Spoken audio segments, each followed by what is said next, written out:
Hello everyone, I was asked to make a short introduction, which I normally try to avoid, but this is a very important project. This is the 8th conference that we are hosting annually, and this is a really important event for us. We're expanding our research. We began as a museum with field research, with minor projects, working with archives mostly. Now we have our own academic publications, we have an annual conference, and we are planning to expand our research. We even are planning to expand into St. Petersburg and to establish an academic institute as part of our museum.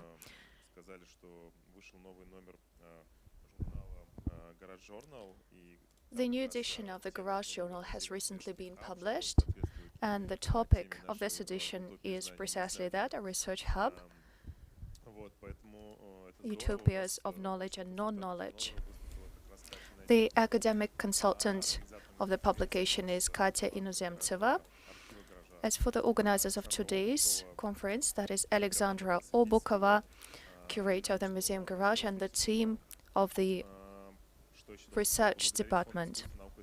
I have to express our gratitude to the Foundation Arts and Sports.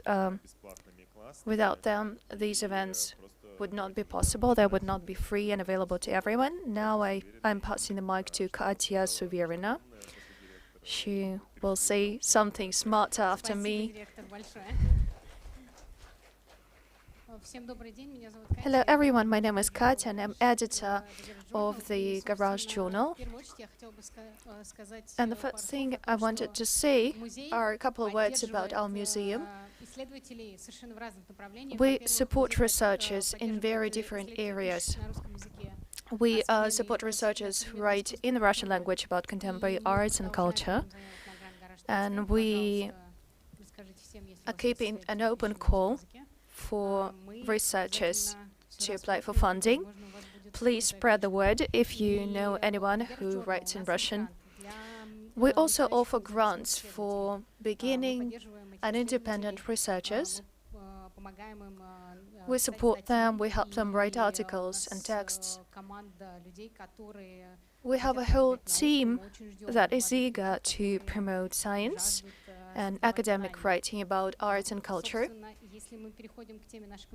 As for the topic of our today's conference, I just wanted to say a couple of words about Jacques Rancière. Why did we choose that title, Utopias of Non-Knowledge? When we coined the topic of the conference, we started with Rancière's theory of an ignorant teacher. That's a person who connects the category of knowledge with the category of non-knowledge. So that's a human being who knows precisely that he or she does not know, like Socrates. Rancière problematizes the hierarchical regime of thinking, of knowledge, how people gain access to knowledge. And from here, we came to understand that even inside of museums, there are attempts happening to understand how knowledge circulates, how museums provide the knowledge to their audiences, and how audiences participate in knowledge creation or non-knowledge creation.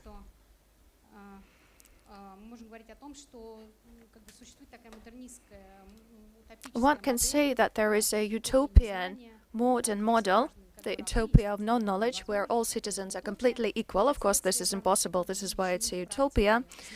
And being all equal, they are equally engaged in the practices of knowledge and non-knowledge. In the 21st century, museums play key parts in knowledge production and non-knowledge production too.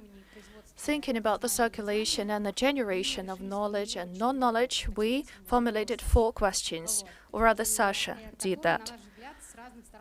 4 questions which consider the topic from different perspectives, and thus we named the 4 sections, which we'll go through in these 2 days. We invited amazing speakers. They will share their concepts, they will share their perspectives. The first section is the objects of research. And the first talk will be by Tahani Nadim, Data Nature's Research in Collection Digitization. Tahani, the floor is yours. Thank you. Hello, привет. Thank you for having me, even just as a floating head. I'm very pleased to be here, although I would much rather be there with you. So I speak to you from the position of an interdependent scholar and researcher and a staff member at the Museum für Naturkunde Berlin, so the Natural History Museum in Berlin. I have been there in various roles since 2012, and I currently co-head the Department Humanities of Nature, which I have built together with my colleagues Anita Hermannstetter and Ina Heumann. So I'm speaking as someone who is forever tacking between critical and complicit, between engaged and distanced in relation to the museum. So what I'd like to do today is I'd first like to provide some thoughts on museums as institutions of knowledge and of non-knowledge before taking you on a brief excursion into the current mass digitization efforts at the museum.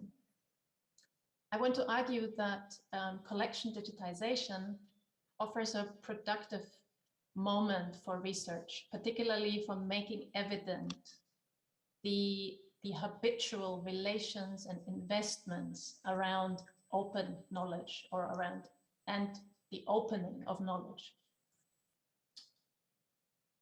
But some facts about the museum to situate ourselves. So the museum was founded in 1810.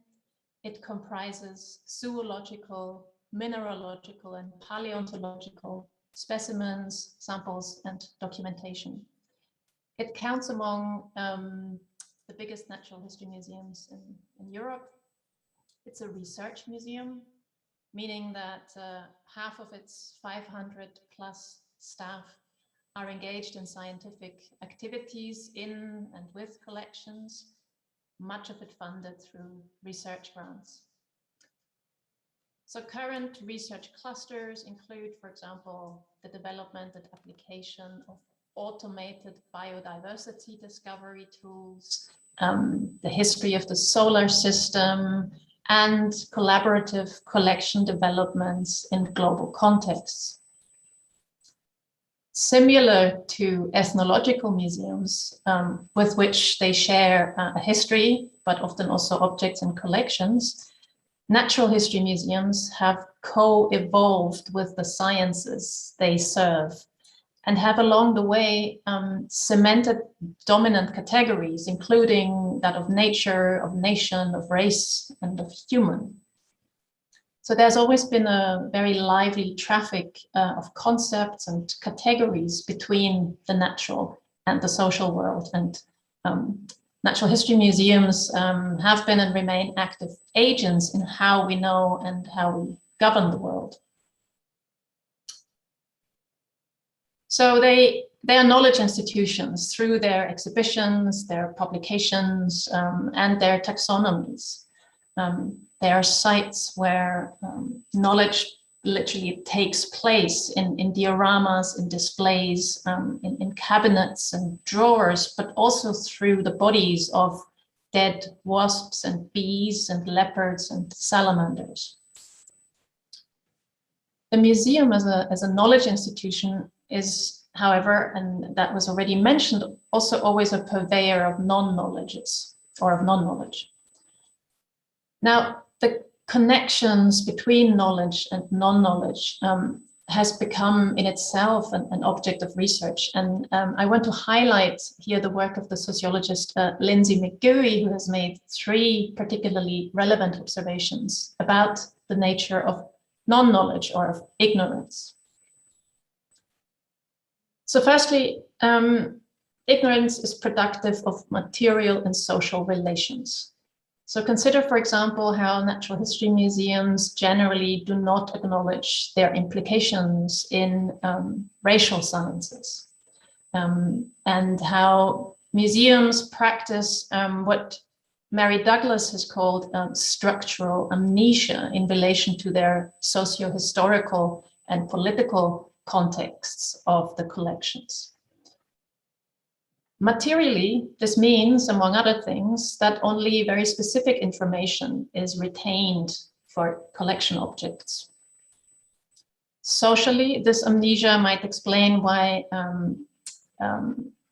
natural history museums, in contrast to ethnological museums, have not been at the center of current debates and contestations, specifically with a view to implications in colonial and imperial histories. This points to another aspect of ignorance, namely that it's a collective achievement. Non-knowledge describes here, it's an active process. Being ignorant requires work and maintenance, not least in policing the boundary between knowledge and non-knowledge. So this can be expressed, for example, in the selection of disciplines and perspectives admitted into the interpretation of collections and objects. But it also finds itself within the research process itself, where, as the historian of science, Hans-Jörg Reinberger, observed, a distinction is made between epistemic thing, so that is the object of research, the thing that you want to find out, and technical object, the instruments used to investigate the epistemic thing, or the infrastructures used to investigate epistemic things.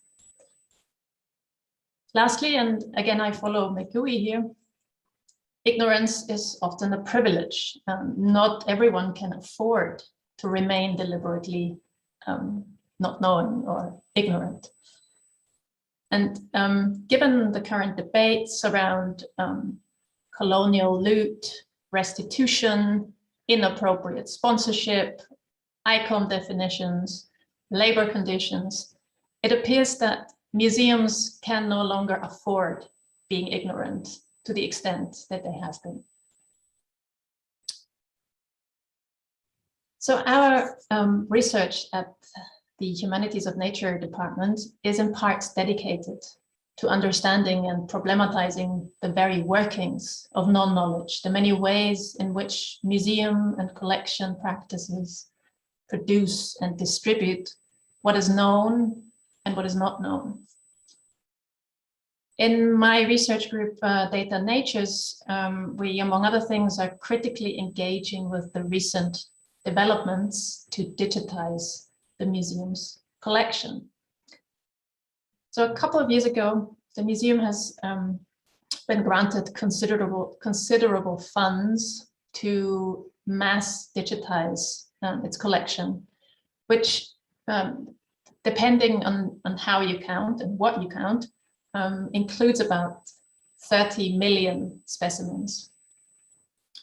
The digitization is planned as a 10-year project, and the digitized collection is intended to, and this will probably sound familiar to many of you, is intended to democratize access, produce novel scientific and public engagements, and really, in relation to natural history museums, position the collection at the heart of data-intensive biodiversity sciences in the service of saving biodiversity.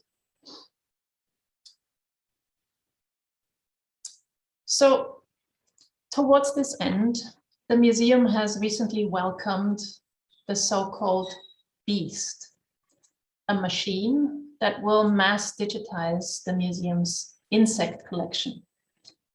A collection which looks like this. Insects pinned in so-called insect drawers that are stacked in cupboards and cabinets in the non-public areas of the building.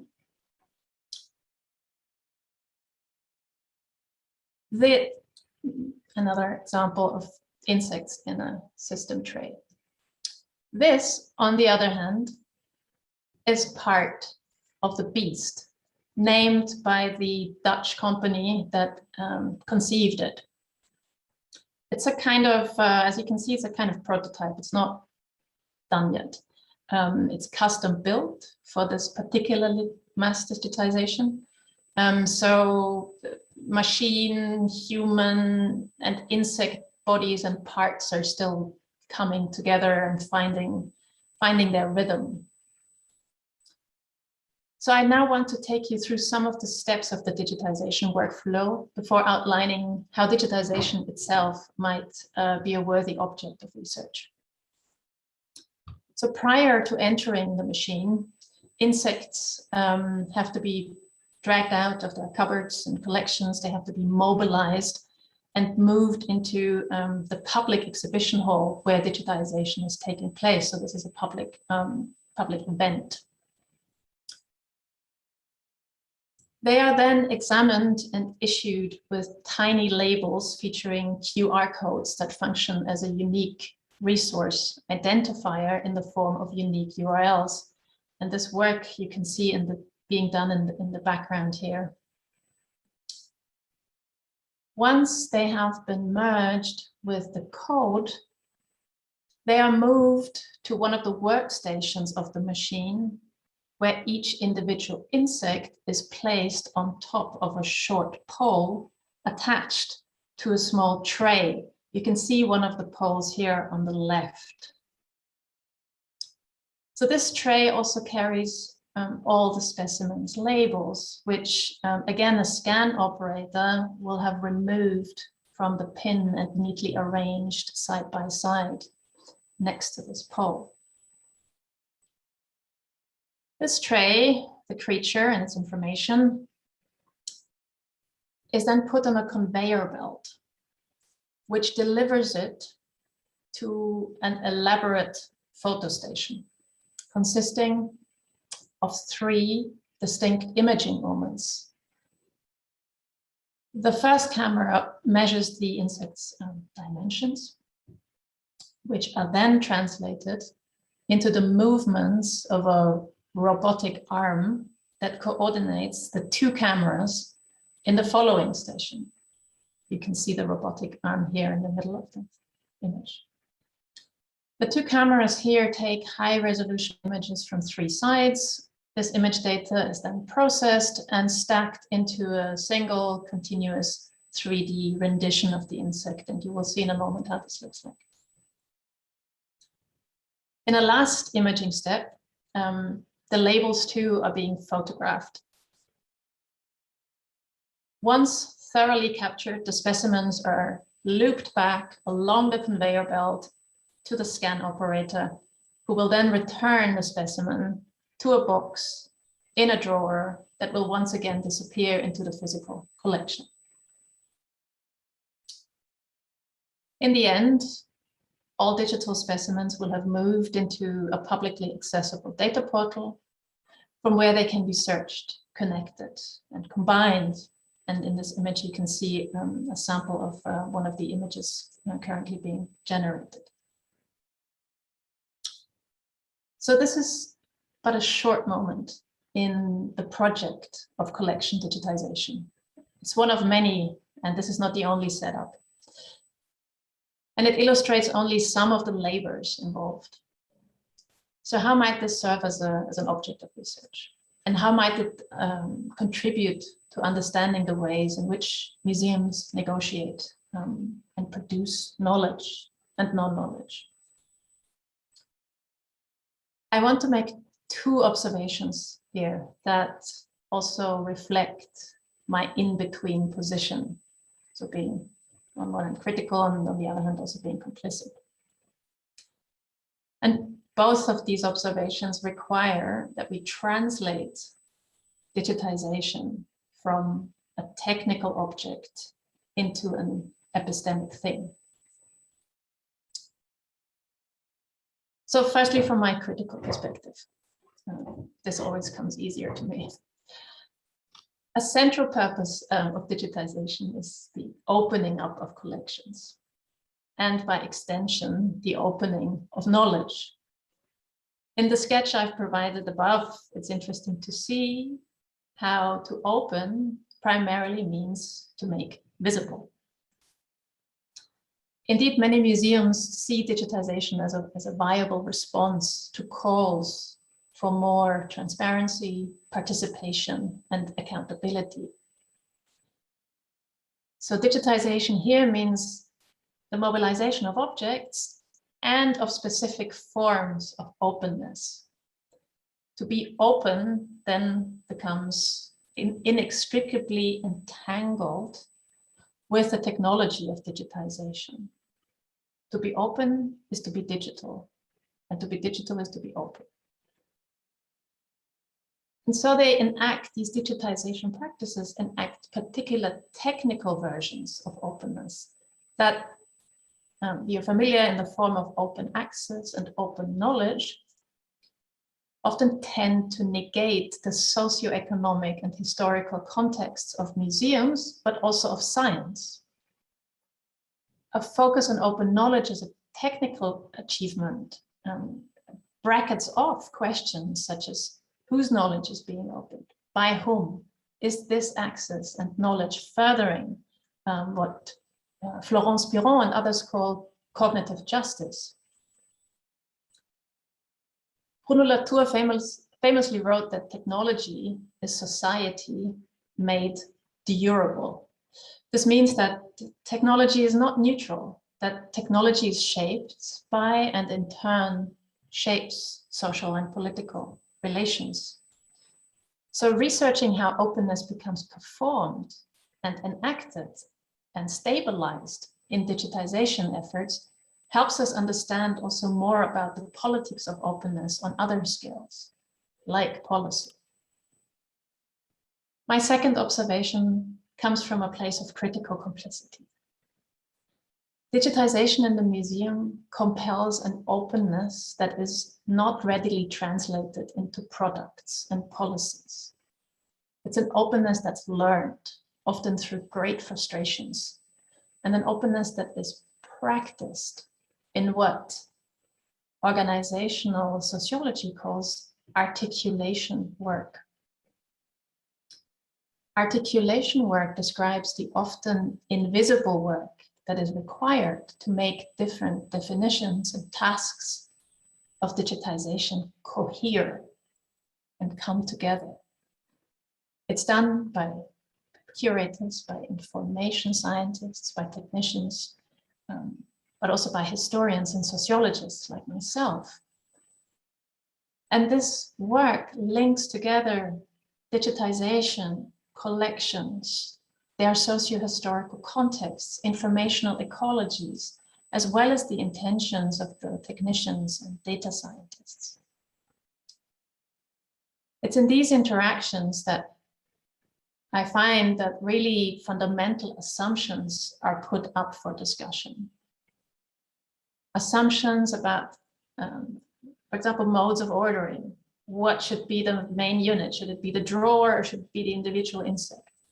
The nature of data, the value of objects, museum boundaries, labor relation, who does the work, how are they employed, as well as the presences and absences of collection histories. In this sense, the digitization in the museum has offered my colleagues and me a site for collective knowing and collective not knowing. Since the beginning of the year, we've been working together on a text about digitizing collections from colonial contexts, discussing terms like community, data, standards, access. We have grappled with our respective blind spots while also learning to situate our own discipline-specific concepts. With this paper, we'd like to document this learning process, but also share with a wider collection community that digitization is fraught with political and ethical decisions and part of a much longer history of capture. So in conclusion, there's great scope for research in and on museums and collections, particularly research that seeks to acknowledge and integrate. Sorry, I missed my slide. Research that acknowledges and integrates different kinds of knowledges. I think as museums are more and more moving their collections online, they are also turning into information infrastructures.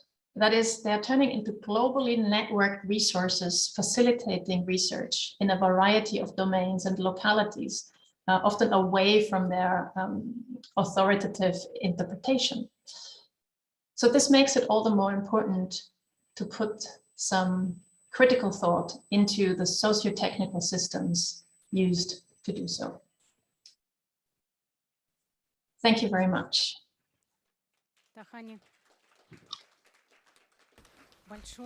Thank you. Thank you very much, Tahani.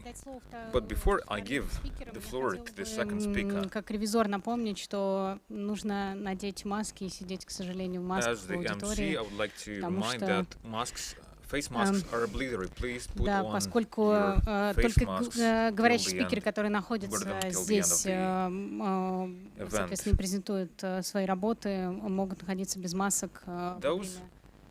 presenting locally may not wear their mask as they did with the presentation. I can see we have the next speaker joining us on Zoom, and their project Invisible Archives at Manifesto 13 as Action Research. Yana, please, the floor is yours. Can you hear me? I would like to ask the technical staff to connect Joanna as well. Я тут. Amir, let's make this visible. Just give us a second. We will manage this. Hello, my name is Yana Klichuk. We have Joanna Привет. Baron connecting via Zoom. Hi. We started working together in 2014 in the educational section of Manifesto 10 in St. Petersburg, after which I transferred to the International Biennale team, while Joanna worked on independent projects in Russia. And our paths crossed in Marseille in 2018 at Manifesto 13. And today, we'd like to talk about our approach to research.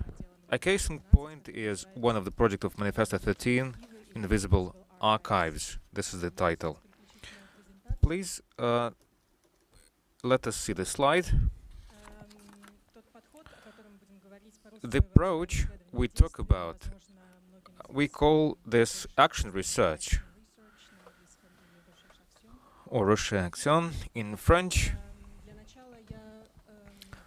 To get started, I would like to give you some context, as without context, it's difficult to talk about any project. I don't have the clicker. Shall I tell you when to move to the next slide? Thank you. I think it would be easy if I could do that myself. As many of you know, Manifesto is a biennale of modern art that takes place biannually in various cities. It appeared in the 70s in the Netherlands in order to establish dialogue between modern art of East and West Europe and to build a platform for experimental curatorship practices. The agenda of the manifesto expanded gradually to study the cultural, political issues of European communities overall. The works began normally 2.5 years before the Biennale started, even before curators' eye signed. In the case of Manifesto 13, that happened in 2018, full of tragic events for Marseille, unfortunately. First, the city was struck by collapsing residential dwellings. 18 people lost their lives, and this is not a coincidence. For decades, there are decrepit buildings in Marseille that require restoration. Then the Yellow Vests protests outraged a police grenade took the life of an elderly Algerian woman. A mission of the authorities and the mission of the law enforcement led to massive protests in the city. Protests, moods, and discontent were exacerbated by the upcoming Marseille mayor elections. As the Republican, the previous mayor, who you see, has been in power for 25 years. And here's a picture of him.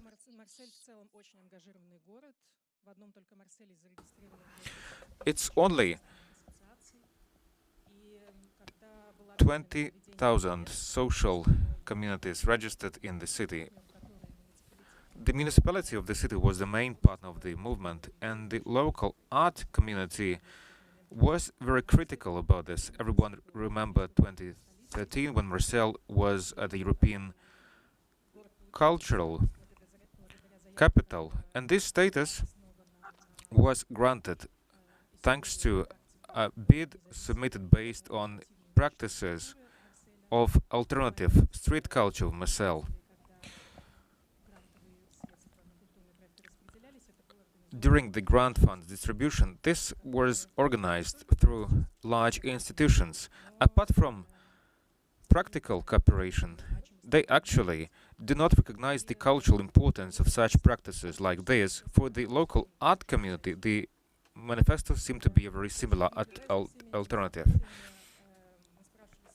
As we observed these events, we ask ourselves, how do we start working in these conditions? How do we start cooperation?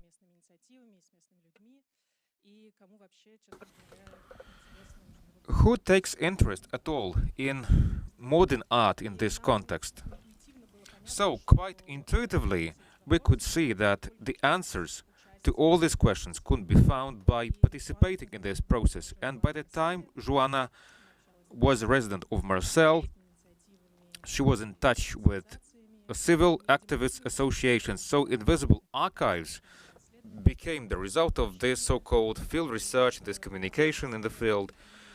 And we were engaged by the history of the local civil activism initiatives. Quite often, these were the stories of self-organization and social cultural resistance.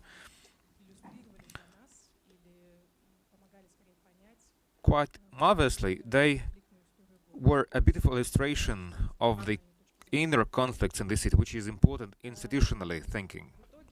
So, as a result, we decided to invite 8 civil initiatives to proceed with a more developed and full-fledged dialogue. Joined by art groups and artists, we built a series of 8 exhibitions and a vast public program, which would help us to reconsider these stories in the context. The duration was expected to be 1 year. By the central railway station, there was an empty cafe building without a tenant, so we found a relative spot for the project. City museums of Marseille were chosen as the main platforms of this event. We could tell that invisible archives couldn't possibly exist in a museum-based context. With that said, I'd like to give the floor to Joanna, who will explain in detail why we thought so. Thank you, Jana.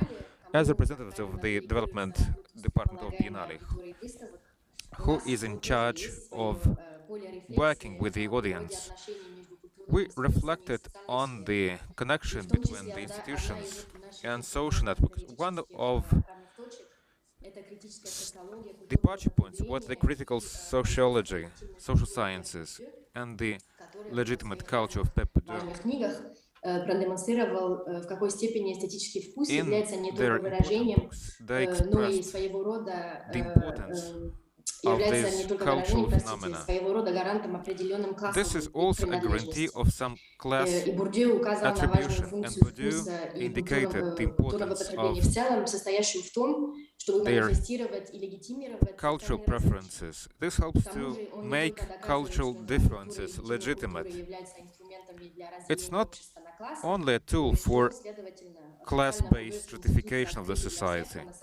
Institutions are open for everyone, but actually they're closed and preserved. And this symbolical restriction points out the delegitimation at the infrastructure level. As a cultural institution, we are involved in the process. So, accepting the fact that the infrastructure of a legitimate culture is visible right away helps us promote art discourses spreading beyond the artistic environment. We can compare this acceptance process with activism of feminist anti-racist activism. The preceding historical processes form us as homophobes, sexist, etc. So this work helps to reconstruct this at a systemic level. As a systemic point, we deal with the audience. It is a key aspect of our work. So, our question, how to develop such an inclusive program that helps us to attract the target audience as we would normally do? Three aspects are key here. We take our interlocutors seriously, and I will provide a detailed explanation later. The policy on hiring team members and conditions for our partners, not only with artists. We launched a peripheral and opened welcoming space. We focused on the gatekeeping effect. This is a word combination which is often mentioned in the context. This determines the process of us hiring like-minded people. So we have a socially determined environment in a cultural institution. Here we focus on diversity often found in the cultural industry. In the end, as we take into account the social aspects of the Marcel dwellers, our team is made of people representing various cultural strata. Some of them have no previous experience in the field. Still, they are quite good at understanding the reasoning for the invisible archives. So, in some aspects, we gave off the reins of power to team members. In these arguments, we focused on our elitarian views on culture as we work in various institutions. And this decentralization aspect is important to counter the professional reflexes. Since we had a privilege of an educational department, we decided to pay the same fees to the archives owners and artists, which was important for further cooperation with them. Jointly, we developed a welcoming policy of our space. The conditions were discussed collectively, following discussion with our partners, and there is a thin line between being visible and invisible.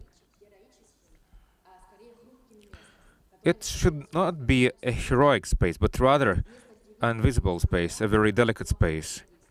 So the exhibition itself is not the key thing, but rather the basis for further action. And it has become an informal place in the area for the community. You can visit the exhibition and the associated events.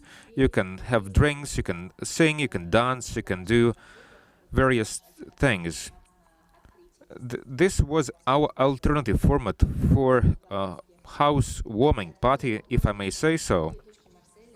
From there on, you can visit other locations of Marseille as part of the Invisible Archives. If we are to get back to a theory aspect, the standoff between elitarian and non-elitarian culture, we need to take into account the specific nature of the place.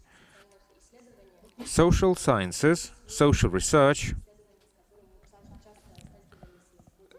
this is something we deal with quite regularly, the research in action. 1976, in the Petit-Séminaire district in the north of Marseille, this all started. It was a decrepit area, and district full of social isolation. This was part of a restoration of a dwelling facility led by a social scientist at the Marseille University. This united architects, social workers, and thinkers. This favored a direct contact with the local dwellers. It's not about building minutes of research or protocol, but rather it focuses about the connection between the space and the social environment. It's a place where everyone can submit their ideas regarding renovation. What makes this social approach special? The researcher becomes an intermediary, a proxy in this study. An interpretation is only written once the main points are clear. So it has a dual goal: transforming reality and producing knowledge based on this transformation. This is a very resource-intensive approach, relying on social science. It takes into account the attitude of a researcher and the capacity of social science to take part in social change. And finally, this is a way for social groups to take part in building social and social cultural practices. As I mentioned during our study at Marseille, quite often we saw this approach to research. The Center of the City for All association was a partner of ours. It studied the conflicts of tenants and landlords in the area. An American-based investment fund purchased over 1,000 buildings in the area. This was a pretty harsh process of gentrification. I presume that you should see a poster with an exclamation mark in the screen, which is an artistic project of an artist who took part in this process. With Martin Divan, we worked on an archive study. If we are to get back to research as action, it focuses not only on the role of the researcher towards the groups, but rather it focuses on the importance of practices, social practices. This is close to the decolonial social scientist de Santos, who focuses on the relations emerging here. The choice of shape is important in the context of knowledge. Preferences should be given to the type of knowledge that guarantees the maximum level of participation of various groups pertinent to the implementation of this approach. If we are to get back to our work on invisible archives, we've always asked ourselves the question, how can this approach be possible in the present day curatorship and educational work? If we talk about dual position, we as researchers and organizers of the project and artists, both male and female, as researchers of the archives, as we speak about the artists, we presume that we had pretty good experience with Archive 7, The Memory of Sexuality. This is the title. This archives focuses on the history of homosexual relations from the 80s on. Christian Deleuze is the founder. This is a unique collection of self-printed books, posters, etc. in other media. This group of activists and community members followed a critical approach to this study. We invited Ujeda, an artist. In her works, she focuses on the issues of the LGBT minorities and the connection to activism. She also invited her brother, an actor and the film director. They came over for 2 months to develop this exhibition. They built a wooden structure which has a wording coming from the transcript of homosexual summer schools. It all began in 1999, and she took part in this activity herself. This all was complemented by a performance taken from a film, live speakers, and the installation points out that a large part of activism never stops and has to be renewed with any generation. So this multi-layer approach to archives gives room for situation-based reading. The methodology-based approach is quite often criticized by several educators, and it highlights the political agenda of these archives. Over to you, Yana. Thank you. Alena, Yana, I will probably skip one of the archives we wanted to show as we're running out of time. Yes, I wanted to focus on one important dimension we faced.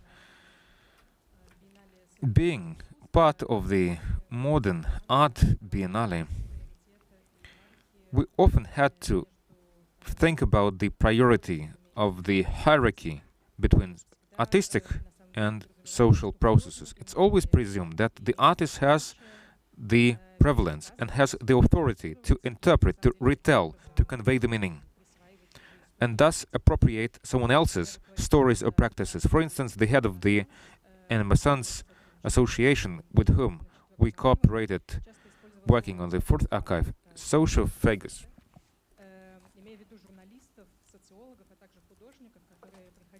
They mean the artists and other mass media representatives who became visitors, and they, through this history of social inequality, they drew energy for their further work. This is a temporary residential area built in Marseille in the 60s to move Algerian workers from the slums.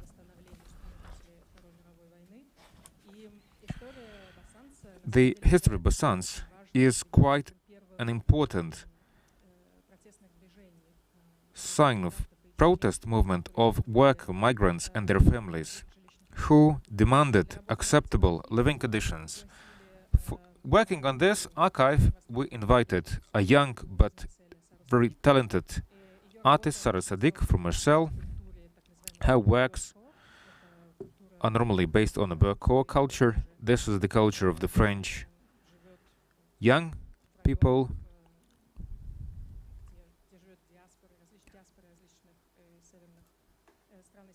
who work and live in communities of residents of North Africa. She deals with music, social media, and print media.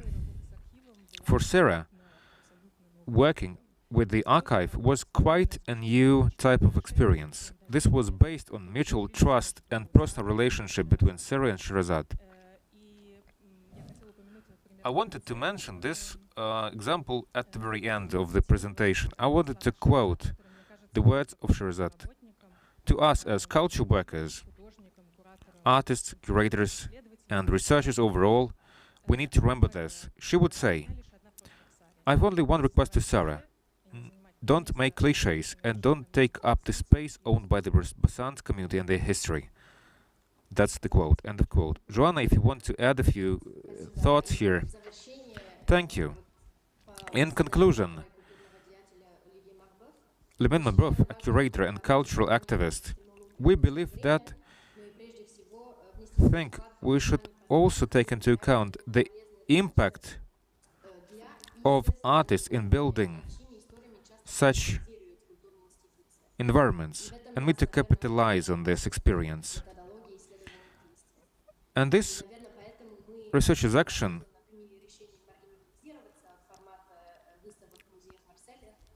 helped us to decide to marginalize when moving away from the museums of Marseille. It's a less controlled space, which is somewhere nearby, and you can find common ground there for various other motives. Thank you, Yana and Joan. If you have any questions, please save them for later. We will have a Q&A at the end of the section. I want to invite the next speaker, Dana Tapia. Utopias is today juxtaposing the scientist, the artist, and the philosopher. Please welcome.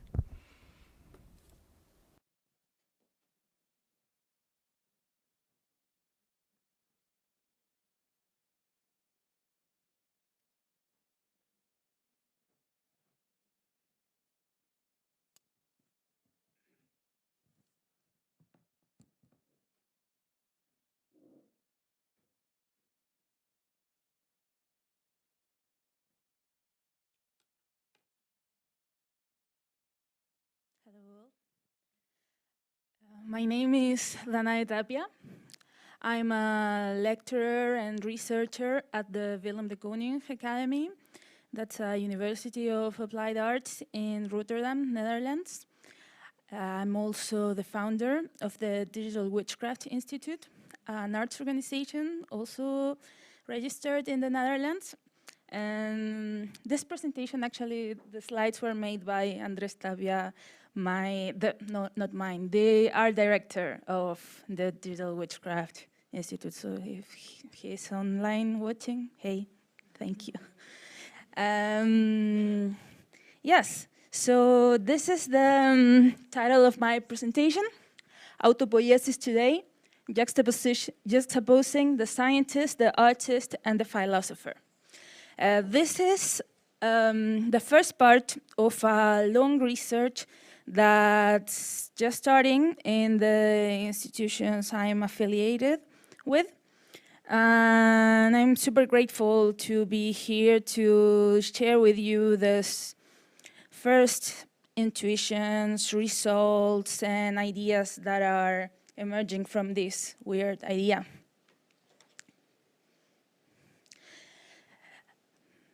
As a motivation and as a first intuition, all started with this association, the association between art and science. I have noticed, and my fellow researchers and colleagues have noticed this, maybe you as well, this interest in promoting dialogues between art and the sciences. Many European instances are dealing with this topic. I put the examples of maybe Ars Electronica, Arts are at CERN. Actually, that's the photo of the collider in Switzerland. The European Space Agency is also doing some projects of art and science. There's also some initiatives in the US, some initiatives I know in South America as well. And this is due to many reasons. Some people might say it's just a hype, could be. But there's also like very material reasons on why this is happening. In my opinion, one of these reasons is that a new type of artist is emerging, that a person that is not coming from the traditional backgrounds of fine arts. There's a bunch of new artists with coding skills and with access to technology who enter the cybernetic arts from a different entry. And this, while this is exciting for me, something that I am dedicated to, this intersection between arts and science, this, in my opinion, also comes with some problems. It's an intersection that can be a bit problematic. I see, for example, that there's still a hierarchy between these two dimensions. We usually see, for example, these initiatives in which laboratories, medical schools, the space agency welcome the artists to their spaces, but we don't see as often the opposite invitation. One could say that, yeah, there's still like this economic, social, cultural hierarchy in which the scientists are more like have the appropriate knowledge to invite or not specific artists or not. But also, I guess there's economic reasons. The reality of artistic circuits is not as wealthy as the scientific one. So also a colleague of mine, my supervisor Florian, we were discussing the other day that maybe lots of these initiatives are also trying to promote this narrative of the genius artist, scientist, this like Da Vinci-like person that can understand like this really difficult scientific topics, but also master the arts. And it's not maybe the, I don't know, it's still quite conservative in a sense. So, starting from this context, my idea with all this is to find ways to overcome these possible problems of this art-science intersection. And I'll do this with the analysis of these three figures: the artist, the scientist, and the philosopher. This proposal, while I guess is mine in a way, is mostly a proposal by them, my two idols of philosophy, Gilles Deleuze and Félix Guattari. In their book, Qu'est-ce que la philosophie, or What is Philosophy, they isolated these three figures as occupations with something in common. And according to Deleuze and Guattari, the thing that they have in common is that the three are creators of concepts. And this is, I'm going to simplify this a lot, I guess. But the creation of concepts, according to Deleuze and Guattari, is something that comes previous to the meaning or explanation of things. It's a way of putting some type of order in chaos, which I guess is also a connection with the things we were talking about regarding non-knowledge. And yeah, they say that this is what they do, the three of them, is that they report chaos. That, for example, a work of art is not, think of the most chaotic work of art, that work of art will not be chaos. That will be like a composition of chaos. And yes, the scientist is a figure that does the same in their field. Same with the philosopher. Something that I really liked in this book is that they Deleuze and Guattari comment that these three, the artist, the scientist, and the philosopher, they even have the similar illnesses. Maybe if we think of like iconic artists and scientists, iconic philosophers, they suffer from the same sense that something is, I have to put order in stuff. I'm a bit trapped in this reality, and because I'm sensing something new, and I have to make sense of it. Something that is very easy, that helps me to understand this idea of concepts, the preconceptual, the order in chaos, is this idea that the artist, the scientist, the philosopher, the things that they do not do are things like having opinions, debating, communicating, when all these activities are something that happen after the act of production, creation. It is not a matter of contemplation or reflection or communication. It is something that that is previous to all of that. It's difficult to grasp. I know that I'm talking something that might not be like the most friendly, understandable thing, but it's, at least for me, it's very fascinating. And I think it's also very productive to, in this context of the current urgency of interdisciplinarity in academia, in cultural institutions, is a concept that we've been talking a lot, and I think that this triad is useful to advance this matter beyond just the buzzword, beyond just putting a scientist, an artist, and a philosopher in a room together. I don't know, something that I really hate is when in these alliances, when the artwork is like there as an illustration of scientific discovering. It's just like an ornament, a visual companion, but it's not really a dialogue. That's what I will call this, maybe like a deep interdisciplinarity. I used also at the end the word tremors. Well, I'm originally from Chile. There's lots of earthquakes all the time, so tremors. There's something here, and a quote by Deleuze that I always use. This is this one. The same tremors occur on totally different terrains. The only true criticism is comparative, because any work in a field is itself imbricated within other fields.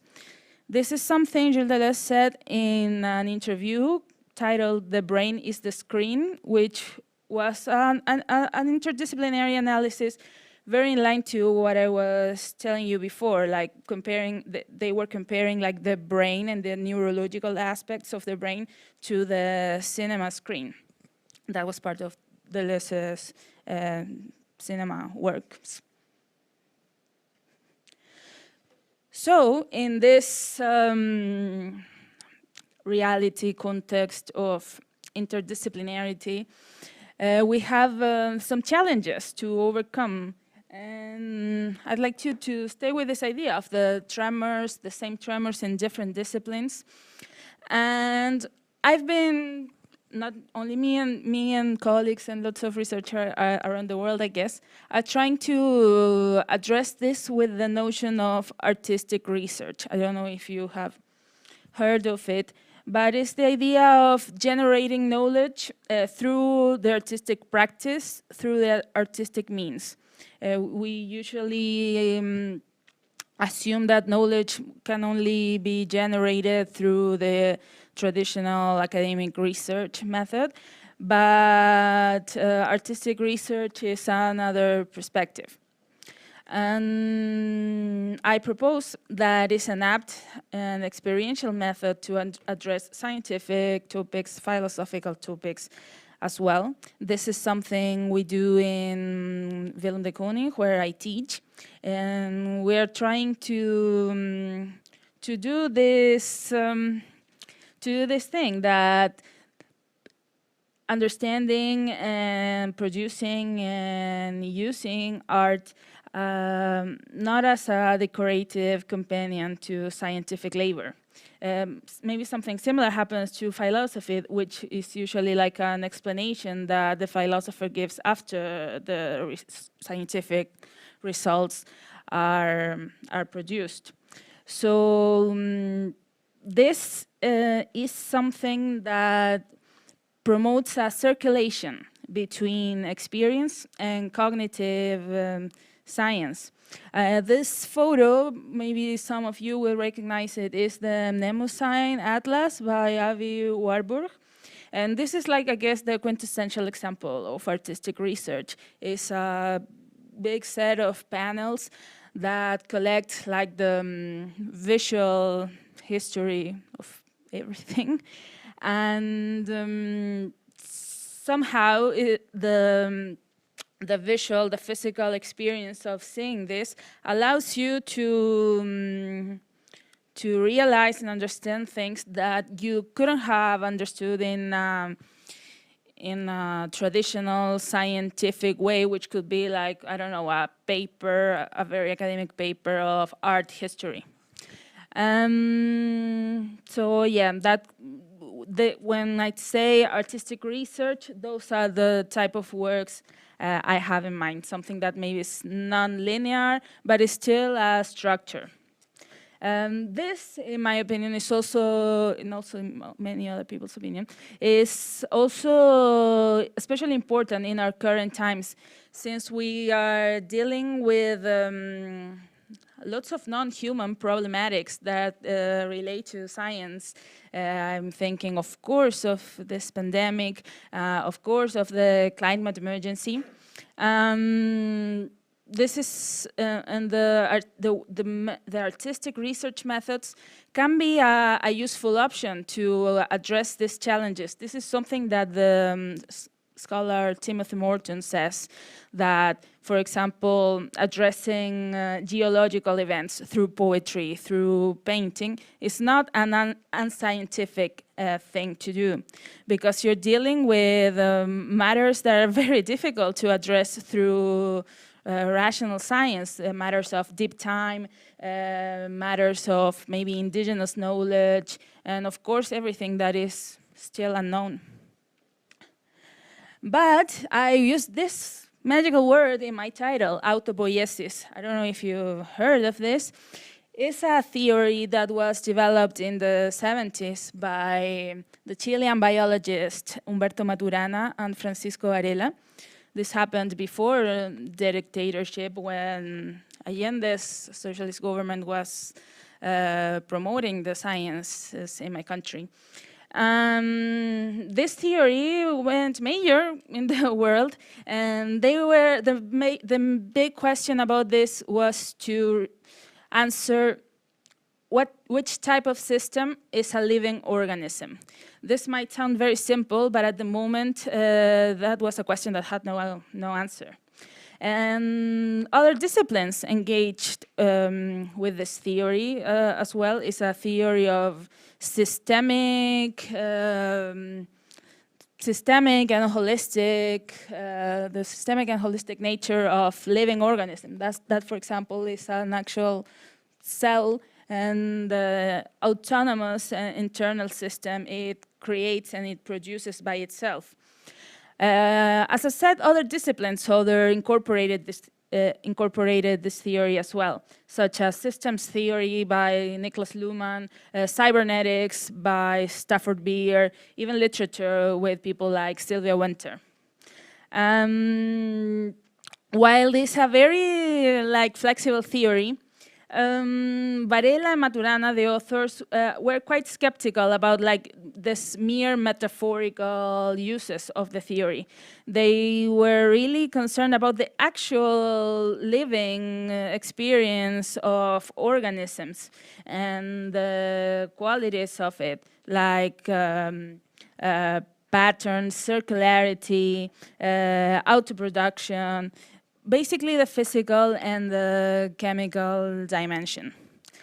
To me, this connects to what I was telling you before about the preconceptual, about the chaos. This theory from biology, what it's doing is like to putting some order or reporting structures in chaos. And a concept that the Maturana and Varela use is this one, life force.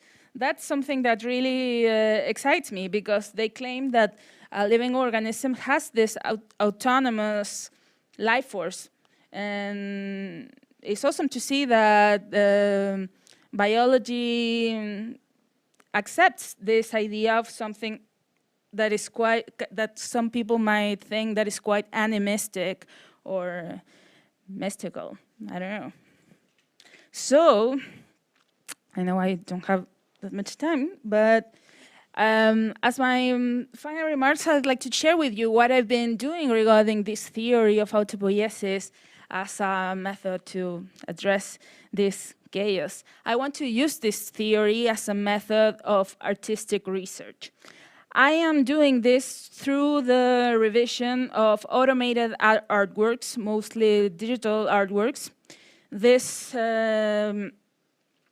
is in many ways like an interdisciplinary exercise of art, science, computer science, and philosophy. It's an exercise of artistic research. I do this by creating bots. I can share some examples of my bot. I use bots because I think they are like devices that allows you to understand like AI and automated technology in a simple, accessible way. This is my bot, for example. It tweets, it posts this content every 3 hours. The text is informed by a corpus of my own dreams. I do a lot of dream journaling.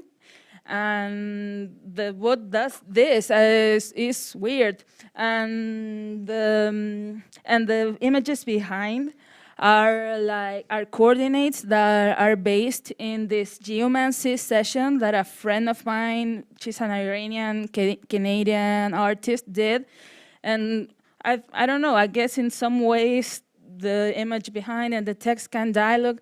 I don't know, I guess in the upcoming years I'll be more I'll be more qualified to tell you if this constitutes a work of autopoiesis or not. It's scary though, because then I realized like, it's my dreams. What can be more intimate than that? And now this thing is posting about like discipline and wasting my time and altered states of mind. It's a bit scary, but I don't know, it's helping me to understand this idea of autopoiesis. And to finish, and to connect all this to the main topic of the conference, I was thinking of that question, like how the museum can host this type of epistemological juxtaposition, the relation between art, science, philosophy. It's a challenge for you people who work in this industry. I'm glad I'm not doing I'm in another field, because it's a different type of artwork. It has a different temporality, I guess. For example, my boat and other automated works of art are still happening in someone's server. How do you put this in a traditional exhibition room? Also, what's if we're dealing with holistic systems and institutions, how can they dialogue? Many times, this was said by the collective Metahaf, and they're from Rotterdam, that many times a work of art it keeps playing in your head. It's still playing in your head. It's not really something that you can put in the institution, in a traditional place. So yeah, those are the challenges for this reality we're living right now in terms of artistic production, that necessarily is dialoguing with science and philosophy. Well, if you want to contact me to talk about the otherworldly technology, AI, and fun things, this is my email. I'd be happy to talk to you. Спасибо, and thank you. Спасибо большое, Даная. Thank you very much, Danai. Before we proceed with the next speaker, we will have a short break. Clementine is the author of the book Metabolic Museum. This is in line with the editorial program of the Garage Museum. Tomorrow we'll have a discussion with Clementine and the Live Journal editor-in-chief. I would like to present Clementine Delis, Counter-Conduct in the Museum or the Practice of Academic Iconoclasm. The floor is yours. Right. Thank you very much, Anton Belov, for inviting us all today to speak at the Garage Museum. Thank you, Katya Suverina, Vlad, Sonia, Maria, everybody who's helped to get me here. What I want to talk about today represents the current state of my work on counter-conduct and academic iconoclasm. So one which is more performative, one which is really probably methodological. And their significance for decolonial exercises in view of the redeployment and interpretation of museum collections. This is connected, obviously, to models for a metabolic museum university that I've been developing since I left the Weltkulturen Museum in Frankfurt. And I'm trying, if you like, to develop a new transdisciplinary method of interpretation of collections by actually bringing the university inside the museum. So the first model was in Kiev, very modest, at the Museum of History of Ukraine in 2015. A further one was developed with students of the University of Art and Design in Karlsruhe, who developed chairs so that you could effectively spam the hang. The visitor could spam the hang and break the canon of the curatorial canon in an exhibition. And it was presented at the 33rd Biennial of Graphic Art in Ljubljana in 2018 or 19, I can't quite remember it, which was curated by Slavs and Tatars. Now, today, a new model of the Metabolic Museum University is taking place at KW, Institute for Contemporary Art in Berlin, based on a reassessment of Berlin's collections, public collections, private collections, university collections, artists' collections, neighborhood collections. And the conceptual background to all of this work can be found condensed in the Metabolic Museum, which I'm delighted to say has been published in Russian, plug, by Garage Publishing. Thank you very, very much. And I believe we're launching it tomorrow evening. In a series of seminars held at the Collège de France in 1977-1978, entitled Security, Territory, Population, philosopher Michel Foucault describes counterconduct as the first instance of critique and, I quote, the art of not being governed quite so much. Accordingly, counterconduct is neither reactive nor negative. In the context of the museum, it evokes a tension between emancipation, for example, an emancipation from the yoke of consumerist exhibition making or the stultification of the art historical canon, and revisionism, so both emancipation and revisionism with, for example, the rather frightening return of the Universal Museum, for which the new Humboldt Forum in Berlin is a case in point. This ambivalence to counterconduct makes it confusing because it transports both the exhilaration of a defiant position and the fear that resistance can turn into public-facing demagogy. The complexity of today's decolonial imperative, because it is an imperative, indicates that we are facing a new paradigmatic shift comparable to 1989, when the floodgates were opened, both in politics, and I don't need to remind you what happened in 1989, but also in contemporary art with respect to a recognition, a no going back on global modernism and contemporary art. Today, since 2020, the decolonial affects all museum typologies, be they old or new, art historical, contemporary, ethnographic, scientific, located in the global north or reconfigured elsewhere in the world. Remember that museums were exported during the colonial period. One of the first museums in Africa was in Saint-Louis du Sénégal. It was created by Faidherbe in 1868. The museum, with its collections and archives, is undeniably an extractive colonial matrix, and it is this aspect of the genealogy of the museum that is being called into question today. The ethnological or world cultures museum, the history of its contentious collections, and the curatorial language it employs is even more controversial today than ever before. Alongside demands for restitution, collections in museums of the global north have become toxic witnesses to genocidal practices. Ethnology lays a claim to salvage the past, but what it relies on and renews is a sequence of destruction, reconstruction, reification, scarcity, that we are currently witnessing through the return of historicizing provenance studies, effectively going back to what wasn't written when the expeditions removed, plundered, stole, and appropriated the works of other peoples. Ultimately, ethnology has produced a cult of possession, even though it's interested in possession cults, a cult of possession, an obsessive focus on determining and unraveling life's unknowns, embodied in the religious objects of other peoples and embedded within the violent and racist dramaturgy of ethnographic museology.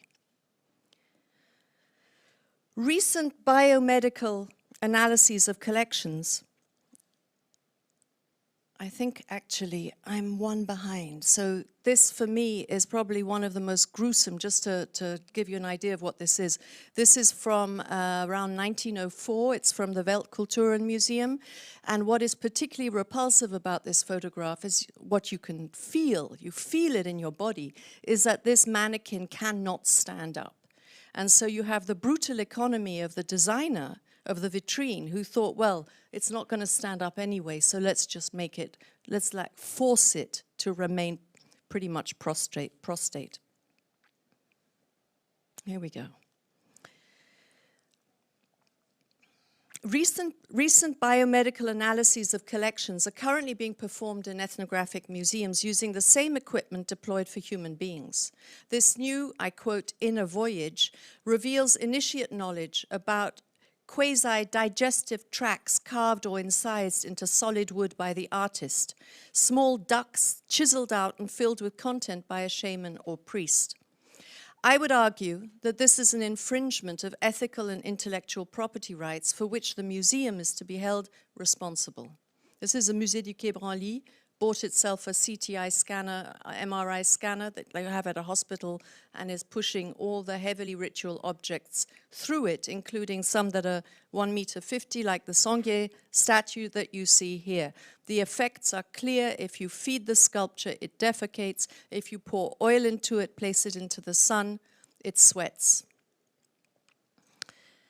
For indeed, ethnographic collections can be read as a library of organs, the vital matter, so to speak, of Black lives, and are significant repositories that need to inform decolonial practices.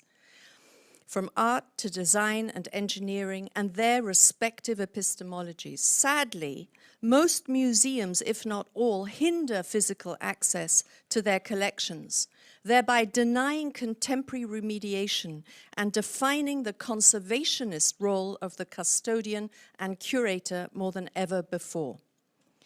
This is where a methodology of academic iconoclasm supports the debate on the decolonial. And here I want to distill iconoclasm from its usual art historical references and retain the struggle it evokes for shifts in meaning and method, for new techniques that dislodge concepts of the masterpiece, the master narrative, the master institution, the university, the academy, the museum, and their respective distinctions. This is a new paper, so you're going to have to bear with me. I'm pattern cutting at the moment. Academic iconoclasm is the willful suspension of normative discursive and architectonic structures that inscribe epistemic, bureaucratic, and legal rules to police others working with public collections. It's a form of counter-conduct that blankly refutes disciplinary departments inherited from 19th century European scholasticism. In the words of the great Nigerian author and Nobel Prize winner Wole Soyinka, it defies, I quote, species narcissism.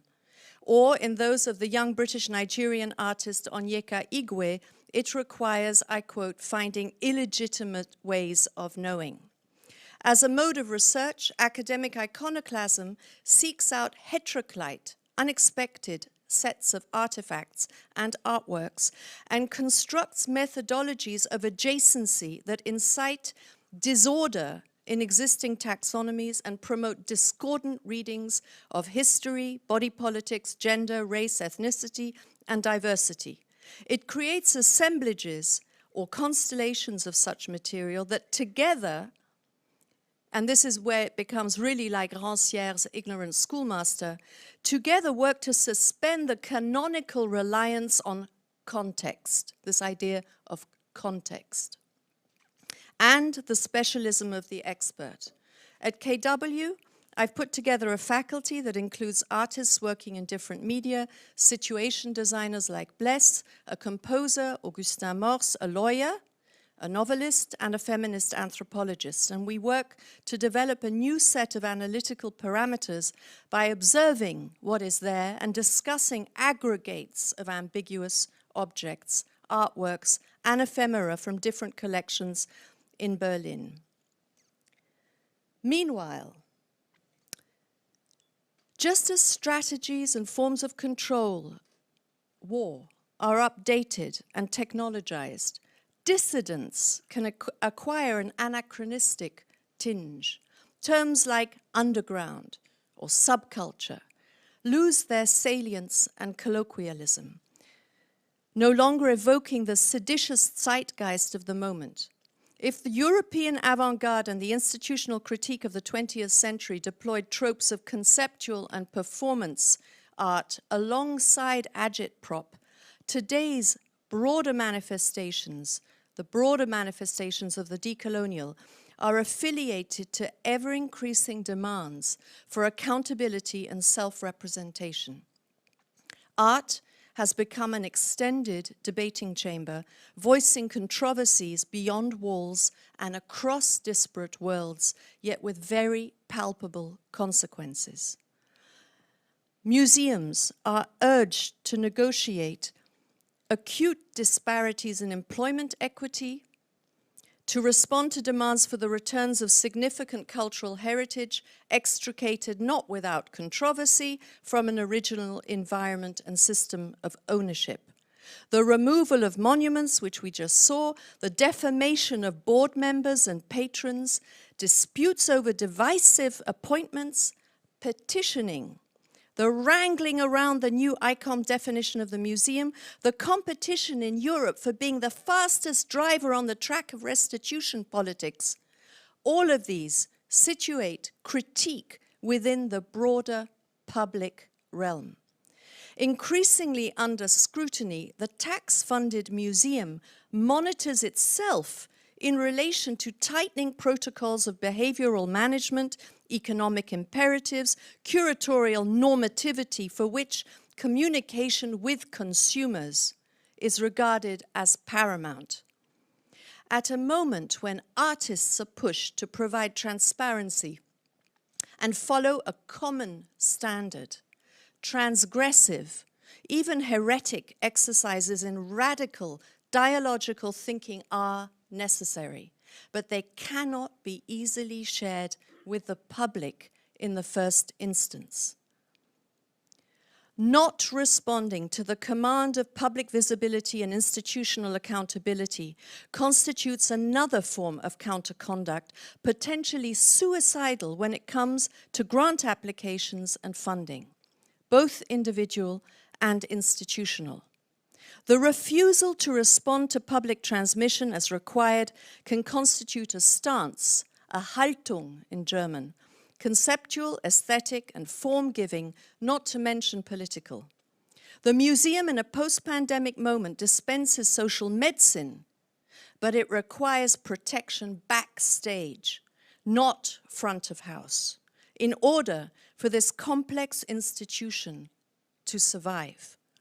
This is counterconduct as necessary ascesis, as willful communicational abstinence, claiming the right to non-disclosure, to holding back contextual information.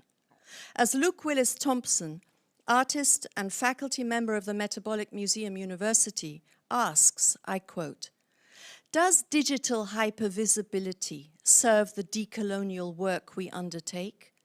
How can the institution become a channel for artistic interference and classificatory transgression?" End of quote. What becomes clear as we proceed is the potential overlap between counterconduct and the decolonial. Both reflect pressure exercised on the body. Both are time-bound and contingent on place and history. Both ignite emancipatory exercises in unpredictable methodological arenas. From the literary archival approach of critical fabulation, Sadiya Hartman or Christina Sharp's Wake work, to the sonic support of artist Abbas Sahedi, who you saw earlier, or the quietism of shy radical Hamza Azan, these positions promote a corporeal, ergonomic adjustment from the museum, a concern for the public's ease and for the time that can be spent sitting and studying in the museum as if it was a university. A body, I quote Abbas Zahedi, he says, "A body must be at stake for an exhibition to become legitimate," end of quote. Remediation, which is very shortly healing a radically deficient situation through alternative modes of transmission, corresponds to this decolonial procedure. It proposes a reconfiguration of collections and practices of display that expose, transfer, and propagate meanings and agency, while slowly addressing the violence inherent in the museum as a structure of holding. In his manifesto for Aspergistan, titled Shy Radicals, the Anti-Systemic Politics of the Militant Introvert, Hamza Azan describes culture in a set of articles of which the following rings particularly true. He says, "The state shall guarantee 24-hour access to all public libraries, museums, laboratories, bookshops, tea and coffee houses, archives and cathedrals within its sovereign territory."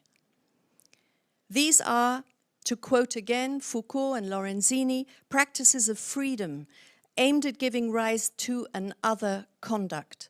For nothing, in my opinion, any longer should be seen in disciplinary isolation or be caught in the rut of academic divisionism. The question is, in what way can we introduce a certain heresy or counterconduct into the process of knowledge production? Because if we don't, we just follow academically sanctioned forms of analysis, placing an object on the table, reading out the context around it. Does it belong to folklore or design history or art history? These taxonomies stem from colonialism and with it racism, capitalism, and extractionism. When we talk about the decolonial, it's also about chiseling away at these disciplinary boundaries, hence academic iconoclasm, which is where the potential is to be found in iconoclashing the procedures of the museum with that of the university, in particular, the architectonics of the building, how space is used. For example, the division between storage and exhibition, as well as the academic and curatorial inscription of collections into a time frame of the permanent exhibition, the temporary exhibition. I wonder whether new formulations of higher education might extend more aggressively across the museum, the art school, and the university. Imagine how storage depots could become like a greenhouse for the diasporic and transdisciplinary student body to nurture and curate constellations out of diverse collections. Just like the interdependencies of the human metabolism, nothing would be seen in isolation but become a reflection of temporary mutualities between artworks, people, objects, media, equipment, experiences, observations, laws, economies, and affects that challenge the monopolies of the museum, challenge the monopoly of the university to produce and control new diasporic knowledge, including visual representations. Continuing on the metabolic, organs in artistic and curatorial practice are about operational questions and the mise en scène of what I call migrational meanings. These are tropes and modes that help to dislocate and, in the words of Romy Crawford, alter-locate residues of knowledge and meanings personified by memories and transported through the materiality of collections. Moreover, today we can feel the palpable antagonism and impatience when adjacencies are performed that bring analog materiality with its slow, stubborn perennity in proximity with digital speed. Frustration can often lead to a turn towards the immaterial, right? We work on the immaterial, rendering physical collections practically obsolete, except for heritage studies. I would argue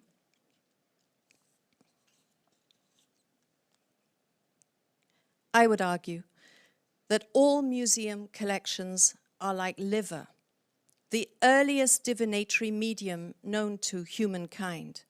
Everything passes through the liver. It's like the imprint of a relational experience.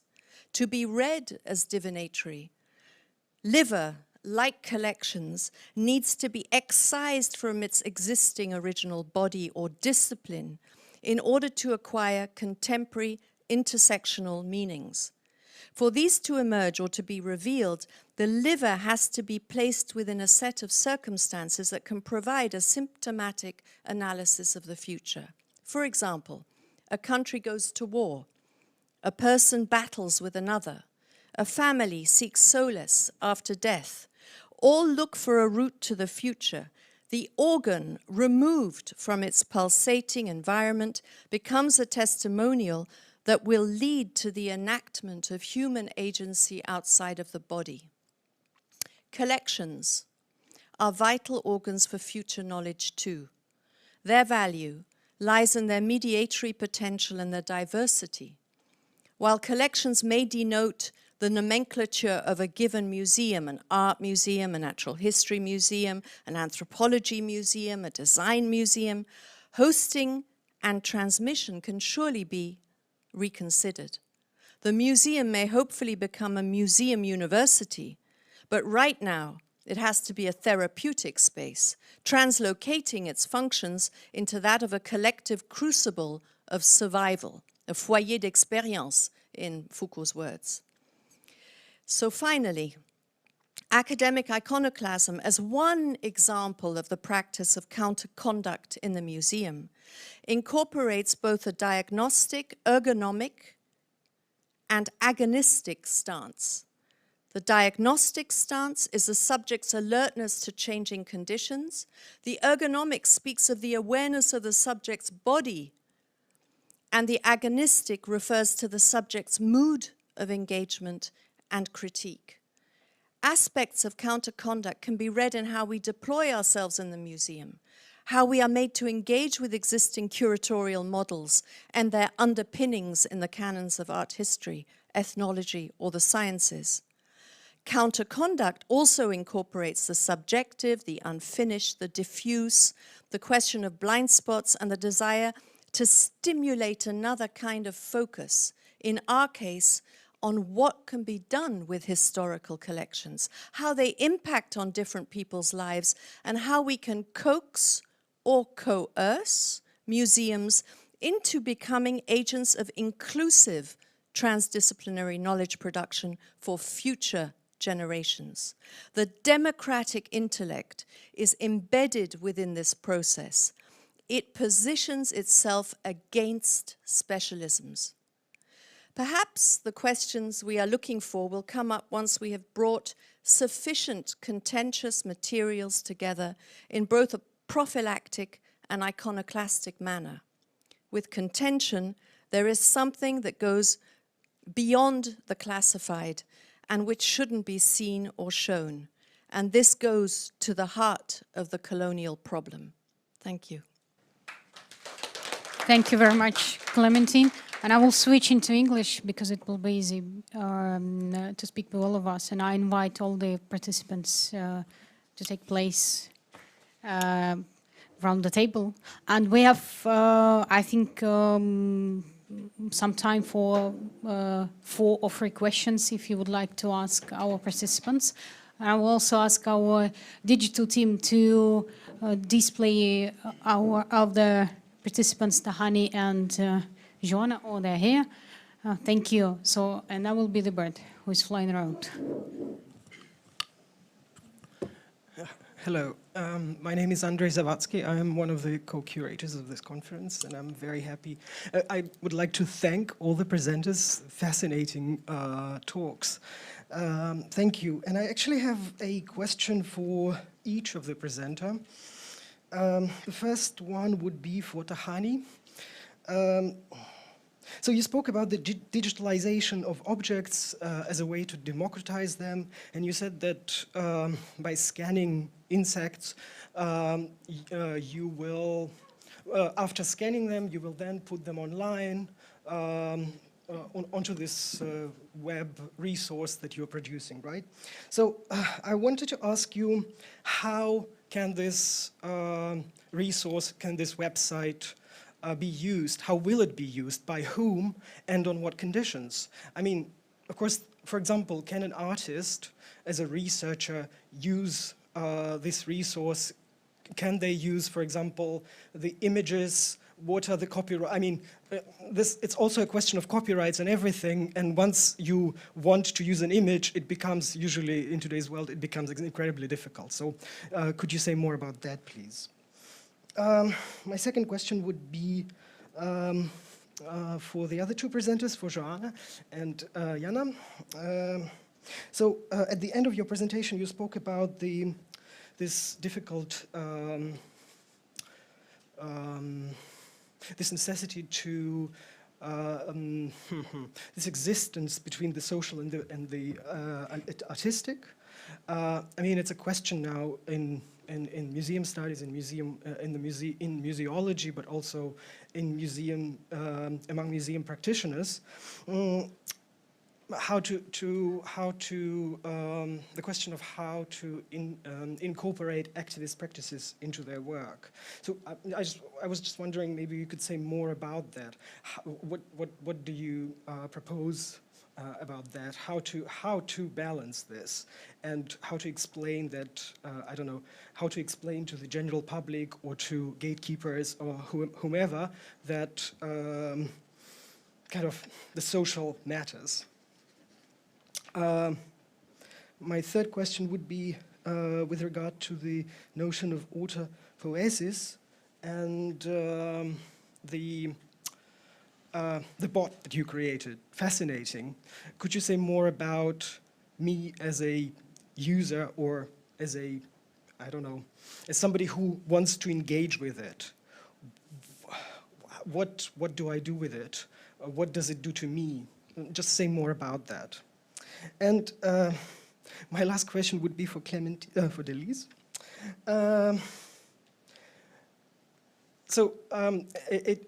It refers to the post-Soviet context. The conversation, the decolonization of museums in the post-Soviet space has hardly started. The application of post-colonial theory to museums in this part of the world is practically non-existent. So do you think, how does one go about this academic iconoclasm if there's no classical academic research with regard to this context? Do you do both at the same time? Do you wait until these traditional, I don't know, rigid academic practices appear and produce some results? Or do you start with the heresy? Thank you. So let's start with Tahani. Thank you, Andre, for this question. So I just wanted to clarify, because I'm a bit touchy about the I and the we. So it's not me that puts the insects there. I don't speak for the museum. As I said, I'm in this in-between position. So as to the claim to democracy or the claim to democratizing access, this is part of the narrative around digitization, not just at the Museum of Natural History, but I think we see it generally as part of this socio-technical imaginary that's being built as we speak around digitization as a kind of social transformation. And I think this is exactly what I'm trying to get to, is to question what kind of democracy is being imagined here when digitization is seen as a driver towards realizing it. So that would be one point. And my second point in relation to your questions as to how this will be made available, of course, this remains to be seen.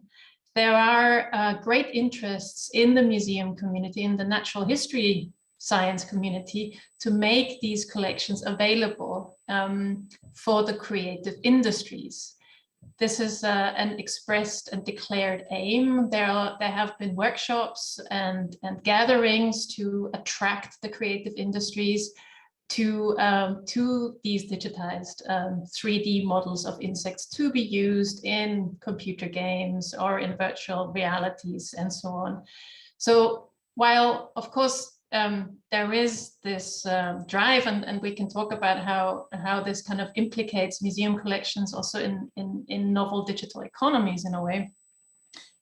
This also brings up the question as to the kind of the mutual dependencies on software, on hardware, on particular algorithmic modes of processing and sorting that this digitization creates. And this opens up many unknowns that I would say that people engaged in digitization might not have the full capacity to deal with the fallout of these kinds of politics. Like what happens when you invite Google into your collections? They might produce very quickly very nice images, but what are down the line the kind of dependencies that you then don't have control over. And this also, again, remains to be seen. And I find it really interesting to also see, to observe how museums who are driving that digitization seem to be not very critical in relation to the kind of tools and partnerships that they enter. Thank you very much. And Jan and Joanna. Joanna, хочешь начать? Could you please turn on your microphone, because Yes, sorry.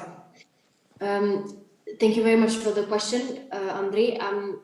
I was just a bit cautious about the term incorporate, because this is a bit what we have been trying to show in the presentation, that when you're working with knowledge that is produced by civil society beside, next to the museum and not in the museum, generally the strategy is not to incorporate it, but generally to think about other ways of working together.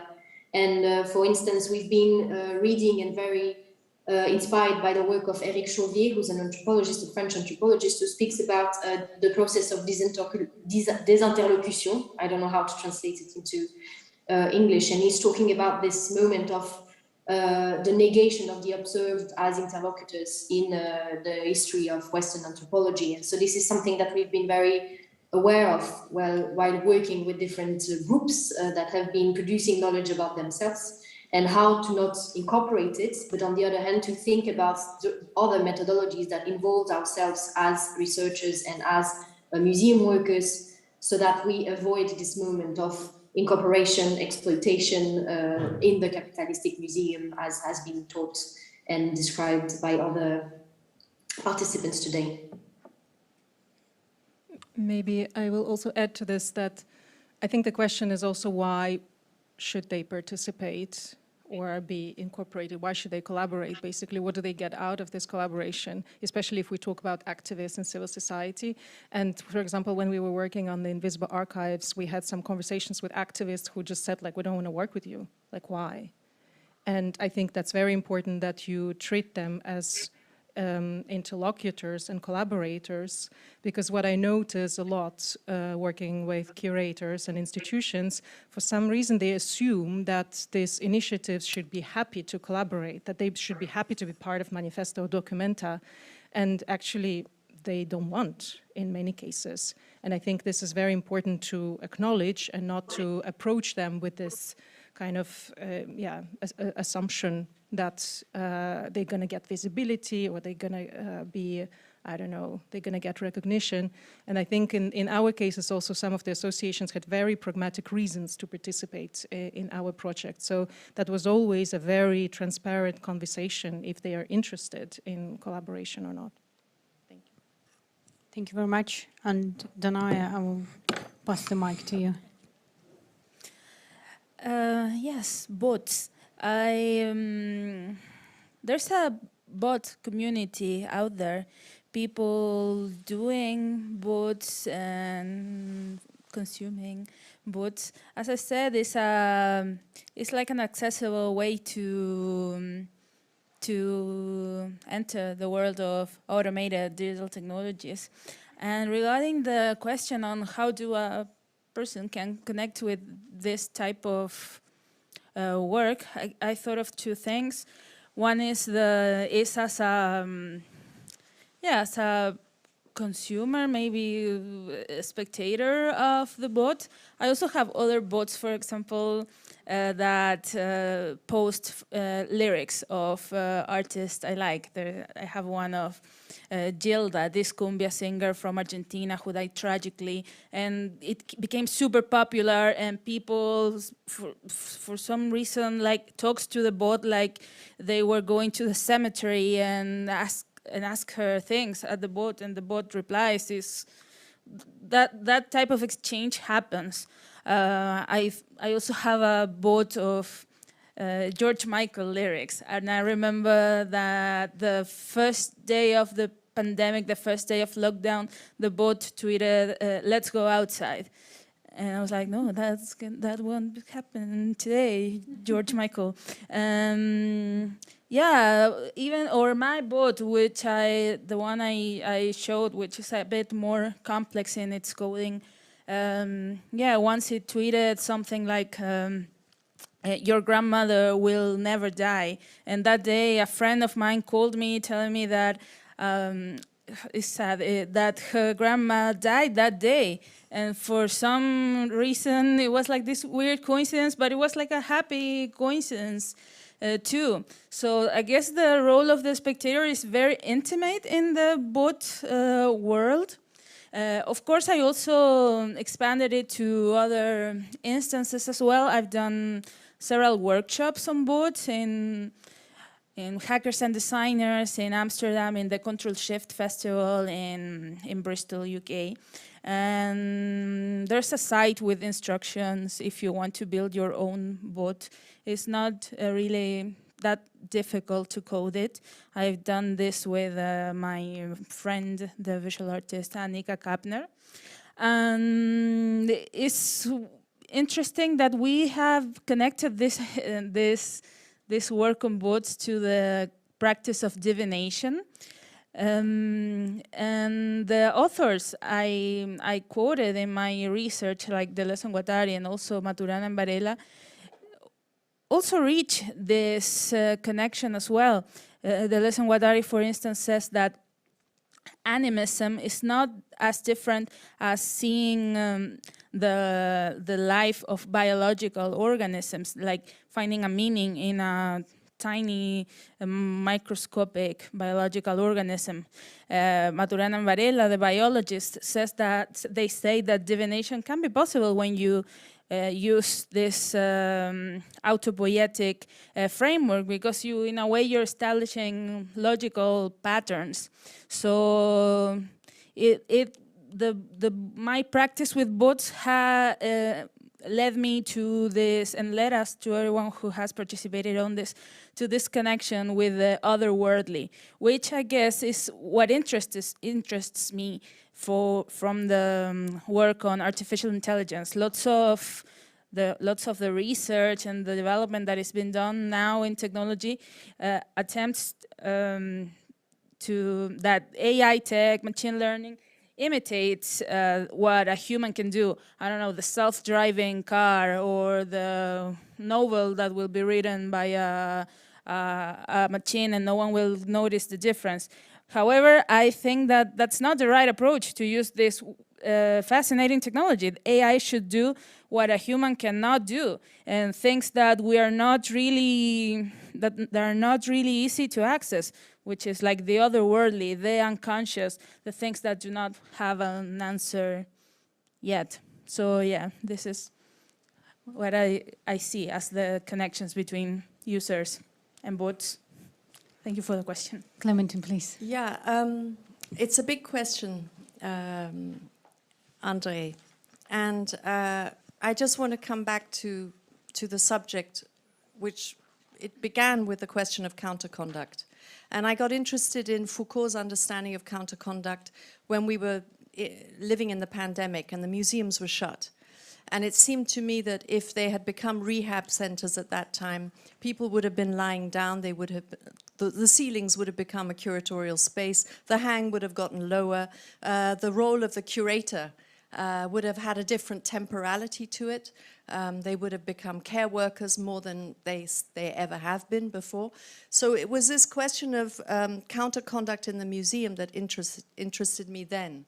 But it interests me too to see how the question of the museum is being debated now. Nearly every week there's another conference on. There was just some debate in Basel about the future of the museum. And for me, what is clear is that unless we work with an intergenerational situation, we're not going to get anywhere. You know, the decolonial is always site-specific, historically specific. It would be wrong to say that what happens in the States is the same as what happens in the post-Soviet situation. But what is clear is that gated communities like universities or highly professionalizing art academies, you still need exams to get into them. You don't need exams to get into a museum yet. You may need a certificate that you've been vaccinated, but you certainly don't need an exam. So there's this issue about the democratic intellect, which interests me in museums. And at the same time, I'm like concerned because of the intergenerational and because of digitization, that the bulk of collections doesn't get incarcerated in some bunker centralized with very few people working on what's there. So that even if you digitize brilliantly the insects or the ethnographic material, what happens to the fact that these are representations that fall out of date very quickly? The way you photograph something, what you haven't seen, what happens when you place that next to something else and then try and take an image of it? All these are questions that need to be addressed before we actually allow museums to sequester the collections any further. And with the ethnographic collections, which you also have in Russia for sure, or different formulations of what ethnicity is in relation to material culture and artworks, that I think, is really now seriously urgent. And the Humboldt Forum opened the ethnographic wing 2 days ago. There was a demonstration outside of it, and Chimamanda Ngozi Adichie gave a brilliant speech, a very provocative speech. And yet we need more impact, more counter-conduct on the part of the younger generation from the diaspora that says, hold on a minute, how do you want me to study where my cultural heritage comes from if you don't even give me access to these collections?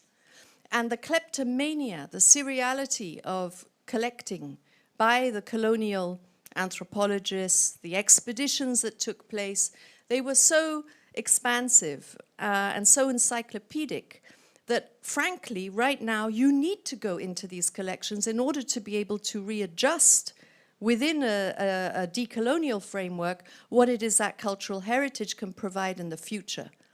Academic iconoclasm is my modest way as a white European woman of contributing to the decolonial imperative. I can't get involved in employment equity, I'm not in that position of power.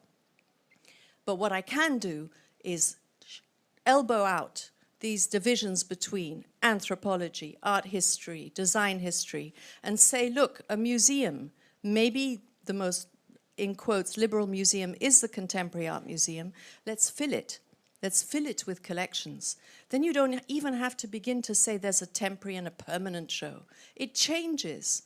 Like Einstein said in the 20s, the collections are changed, more comes in, and the phenomenon of the architectonic, of the corporeal, of the ergonomic is serious. We have to stop herding people through on some kind of consumerist trip and then give them a coffee at the end. We have to provide them with large tables and chairs, not cosmetic kind of numbers in the corner of a room with a catalogue on it. But when, for example, just very briefly at the Stedelijk, there was is still, I'm not sure, brilliant exhibition on Suriname painting. You come to one of the last rooms and you have portraits on one wall. You have a completely empty room. People stand and they look. They stand as if they're sitting in front of a screen. There's practically no difference. Why isn't there a table so large that you have to sit down? And then, you can have as many books and technology on that table. You don't need to have these reductionist, ultimately racist labeling, which says this is what this is. You give people the opportunity to do their own studies inside the museum. So I don't think that it's, I could throw it back at Garage and say, what is research at Garage? Is it going to be a kind of a theoretical, academic, protected arena? Or are you going to let people in to do research here on the basis of artworks, things that have been collected by Garage, things that could be, it doesn't matter if collections are private or public. We have to get away from that. That's where it becomes complex. But what we do need is the feeling that a museum will protect the younger generation from being sort of displaced outside of academia, not allowed into the university. And when you have a strong element of people's movements, of migration, of exile, you have a lot of people who come into another country who cannot get into universities, who cannot study art. And for that, the museum can change. And I guess that's for me one of the most important things. And the counter-conduct that you see with brilliant Russian artists like Alexei Taruts, is fascinating, but it happens in a nightclub, and it could just as well happen here. Hello everyone, my name is Katina Zemtseva and I'm Chief Curator here. So thank you all for the beautiful contributions, and very happy to welcome you here. I have a question to Tahani. I was absolutely intrigued by the image of the machine, and you call this machine, I mean, you put this the description of a machine between the beast and machine. So something live and something that relates to general machinery, which operates by its own rules. And I think it's not accidentally that you put these beautiful photographs, like 3 or 4 of them, of this machine that will digitalize all the artifacts at the museum. Also, there were no people around, so no human beings who actually serve, who actually work with this digitalizing machine. So I was wondering if even the placement of such a big something, machine or beast or like something or someone other to a museum, to a, I would say, traditional canonical conservation department. So would it change somehow symbolical, metaphorical way of things, or would it change the physical parameters of the space? So how do you envision, or what is your intuition about even physical existence of the machine for, I presume, very long time at the museum? Thank you.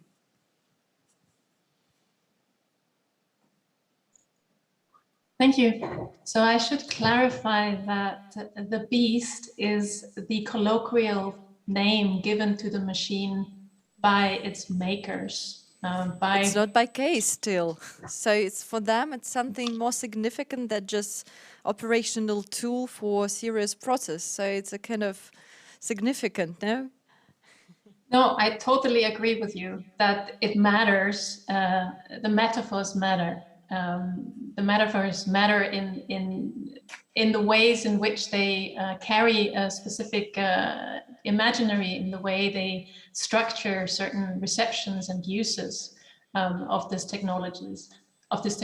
And I think one of the main difficulties that I find myself in working in the Natural History Museum is to continuously make this move and kind of further this traffic between nature and culture, science and society. I think this also goes back to the previous question that Andre asked as to, you know, what's the social relevance of these digital bees, and this is kind of what we're grappling with, and I think we can also look at the Brachiosaurus, which is next door, which is the dinosaur that's mounted in the main hall of the museum, the dinosaur around which there is a lot of academic research and discussion, because it was taken from Tanzania, and it is one of the main display objects of the museum. This is also, to an extent, a machine of specific of a specific kind of order, a mode of ordering knowledge, a mode of ordering kind of geopolitics, and a mode of also placing the museum in a specific kind of historical and present arrangement. Now, I showed parts and cuts from I think human operators of the machine. You saw some of the scan operators in the background. You saw, I think, one of the people that built the machine was you saw his hand moving in as he was explaining the screen.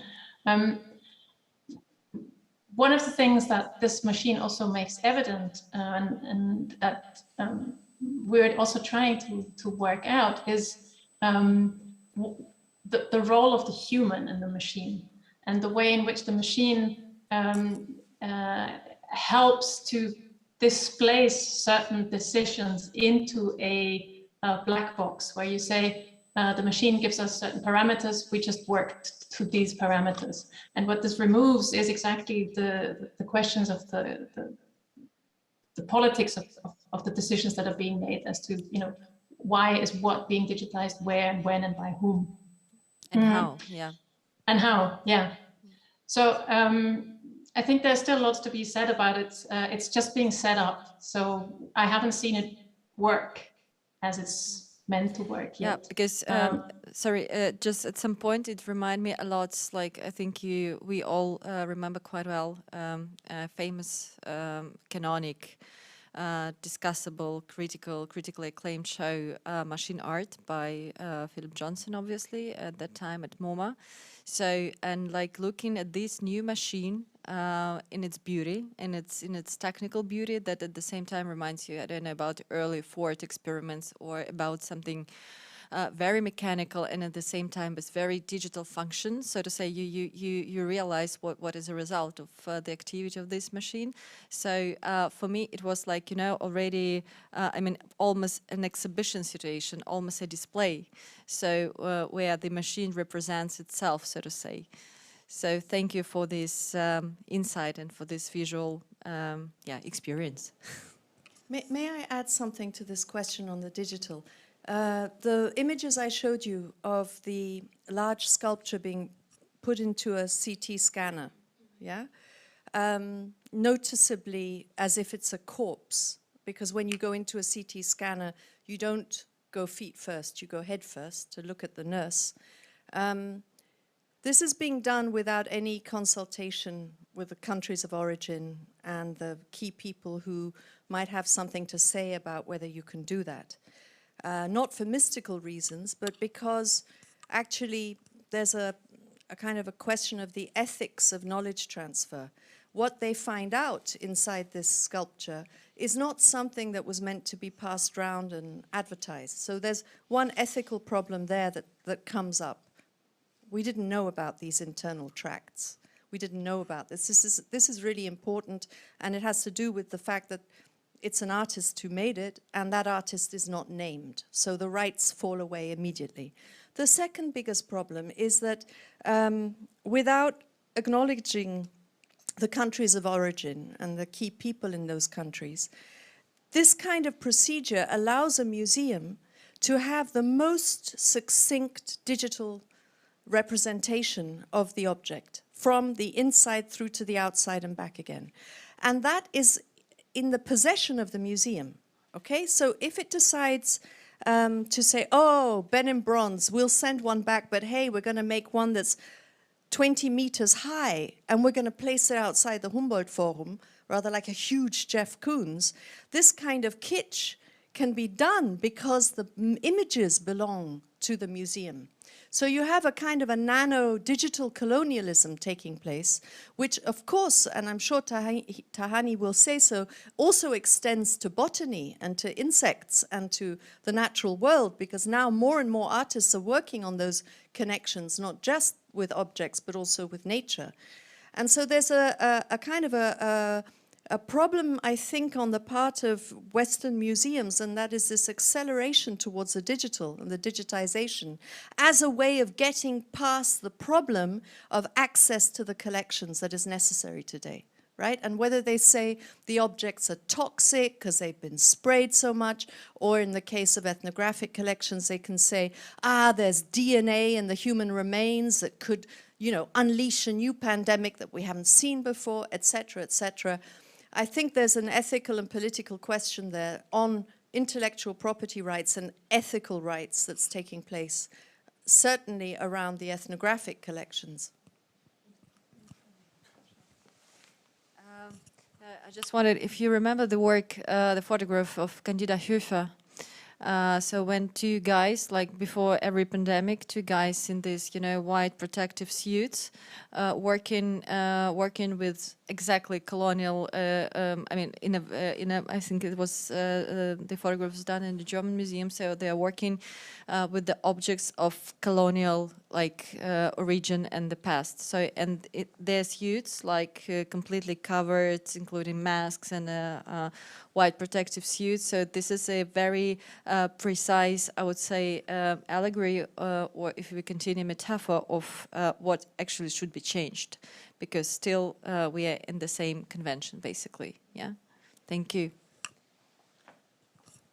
I'd like to make a comment and a question, sort of where Katja left it there. I'm Vlad Strukov, I'm one of the organizers of the conference, and it's about this. When the curators of the conference came together and we started working on the title, we thought of kind of provoking you guys by placing this binary opposition in the title, which is knowledge, non-knowledge. And of course, there's a reference to Rancière and a kind of a third type of knowledge, but in the title itself, there is this opposition.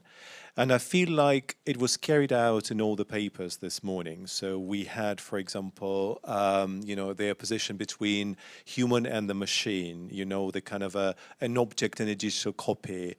Then we had this opposition given to us as the kind of idea of a safe place in a city and a non-safe place in a city, as a privileged place and a non-privileged place, as kind of working carefully with artists and non-working carefully with the artists, and kind of invisible visibilities and so on.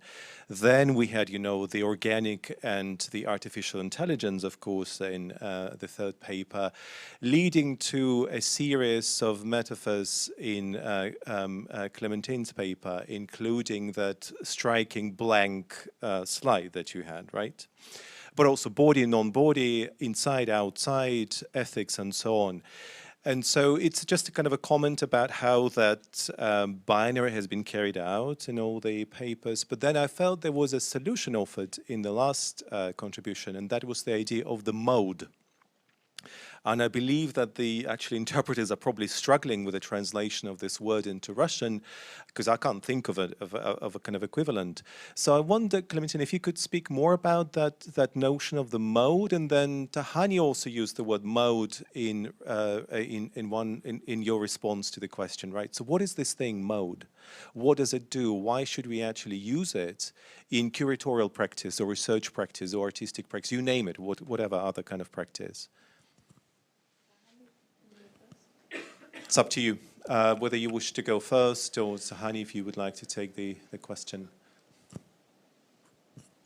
I can try, Clementine, unless you want to jump in. Go for it. So I think a mode qualifies an action, and I think I have to maybe evoke a term that that Clementine was trying to get rid of, which is context. I think if we speak of a mode of an action, then we are contexting the action in a specific moment, in a specific situation, and I think this this helps us sort of ground the claims that we want to make around specific kinds of actions, such as the mode of curating or the mode of collecting. So it adds a certain specificity to it, and I think it also ties these activities to to particular bodies at a particular time and a particular place. So this is what mode does for me, but maybe it does something totally different from Clementine. Well, I think of it as I'm only interested in small exercises at the moment. I'm not interested in mega canonical productions. And so if you think of modes, or like I mentioned actually the models of the Metabolic Museum University, they're exercises. You know, it would be brilliant if the Humboldt Forum had created a museum university out of its collections. And if you go there and you look at what the Humboldt Lab is, it's a frightening display of interior design, which is what we have at the moment. So for me, the mode or the models or the ways of working is based on smaller exercises that allow us to take apart and deconstruct especially in the context of ethnology, this idea of context. For example, how is it possible that the discipline of ethnology attempts to confirm its legitimacy and its authority in terms of the knowledge of the other? How is it that artists are always regarded as slightly marginal, slightly silly? They get inspired in collections and they do, you know, some kind of fuzzy artistic research, and it can never really replace the authority and the knowledge of the museum anthropologist and the context that they can provide. Well, I've learned from the work that I did and continue to do that an artist doesn't go into a collection and search for contextual revelations. uses a completely different hermeneutic set of modes, if you like, or instruments, and will probably look at something and work out, you know, what kind of resolution was made in formally or in terms of the absences, or we'll just look at it in a very, very different way. And so the option of multiplying interpretation seems to me the only way out of the impasse of inherited 19th century scholasticism. And I'm really serious about this. I don't believe that we can, even the matrix of the museum itself, the way we construct them is constructed on the basis of a colonial structure, which is racist, okay? Which was in the service of exploitation by colonials. So the disciplines are the same. And there are many people today, younger generation, who have studied hybrid things, cultural studies, all kinds of strange new versions, right? Who don't fit, who can't teach in an art historical department, can't teach in an ethnological. So something has to be done to create new areas for the development of ideas, for new models, for new ways of disseminating this material, for protecting this relatively fragile formation of new meanings. And that's what I think a museum should be doing today. I think a museum should be more courageous in how it uses its space, instead of basically fobbing the audience off with something that they could look at home. The Humboldt Forum, if you look at the Berlin exhibition, you needn't go there. The only thing you need to do, you can do if you go there, is look at the entrance of the famous club, the Trésor, which looks like the entrance into a safe. And that is the masterpiece of the entire exhibition, which otherwise is nothing more than what you could do on your computer at home. So something's not right there. Something's going wrong economically as well. Thank you very much, Clementine. Unfortunately, the time is up, and we need to finish this session. And I would like to thank everyone. Thank you very much for your inspiring conversations, and thank you very much for your efforts. And we have a 1 hour break. Please come back to us in 4 p.m. We will continue to smash the idea of the museum. And thank you, everyone.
methods of research. Introductory remarks. I'd like to mention the grants of the Garage Journal and Garage TXT grants for those who write in Russian on art and culture. By the way, this year there will be yet another grant of the Garage Journal. The bidding plan includes the text of your articles, so submit your articles by the deadline, get published and get paid for that. So, it's my privilege to represent and moderate this session. There are multiple reasons why. First and foremost, it's beautiful. Logically, organically, it provides an insight on the previous section, and it follows the contribution by Clémentine Delis, who touched upon ways of how we should approach and the ways we shouldn't approach research at the museum. If we look deeper, it's about how we should perform research at a museum, the practices of non-knowledge or knowledge. Actually, this challenges practices which have a colonial history, colonial past, which are tainted with the past.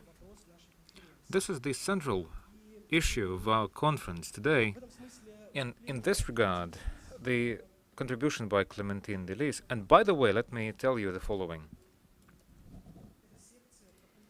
This session, to some extent, wraps up two more projects I've been working on for the last several months. This is the third edition of the Garage Journal, which we published today jointly with the colleagues of mine. It is dedicated to research at a museum and methods of research in museums. So the third edition is publicly available on the website of the Garage Journal. Check this out. And the Metabolic Museum, a book by Clémentine Delis. This book was translated by us into Russian. I had the privilege to be the editor of this translation. So this session combines everything, all these projects put together. Clémentine Delis, in her contribution and her book, The Metabolic Museum, focuses on an approach to a post-disciplinary study of museum. In the third edition of the Garage Journal, we operate a similar approach. This is a way to go beyond the scope of disciplinary boundaries of knowledge.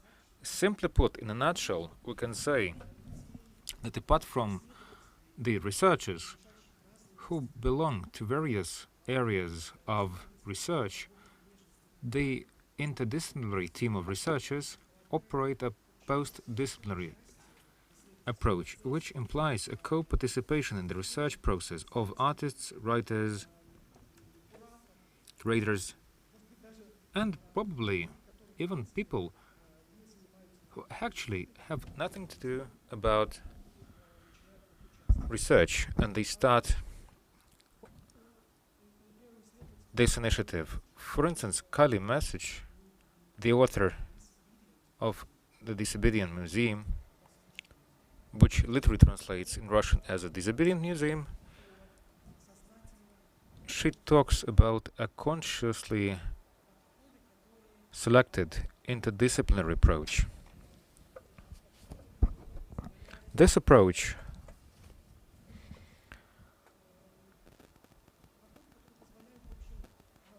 how to put it,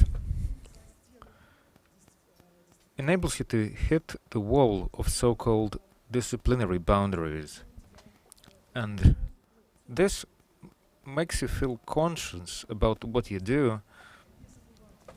It's a way to remember that these boundaries are still there, and you can act as you proceed with your research in a way that you don't overcome these boundaries. At least you can push them further away. These are just two approaches. Today, we will have 4 contributions in this session.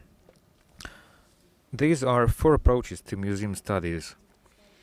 And I would like to introduce the first speaker, Annette Lezike. She works at the York University of Berlin, and today she will focus on the decolonizing practice at Berlin's Museum Treptow. This contribution is organically in tune with the previous panel discussion talk on museum decolonizing practices. Annette, over to you. Take this away.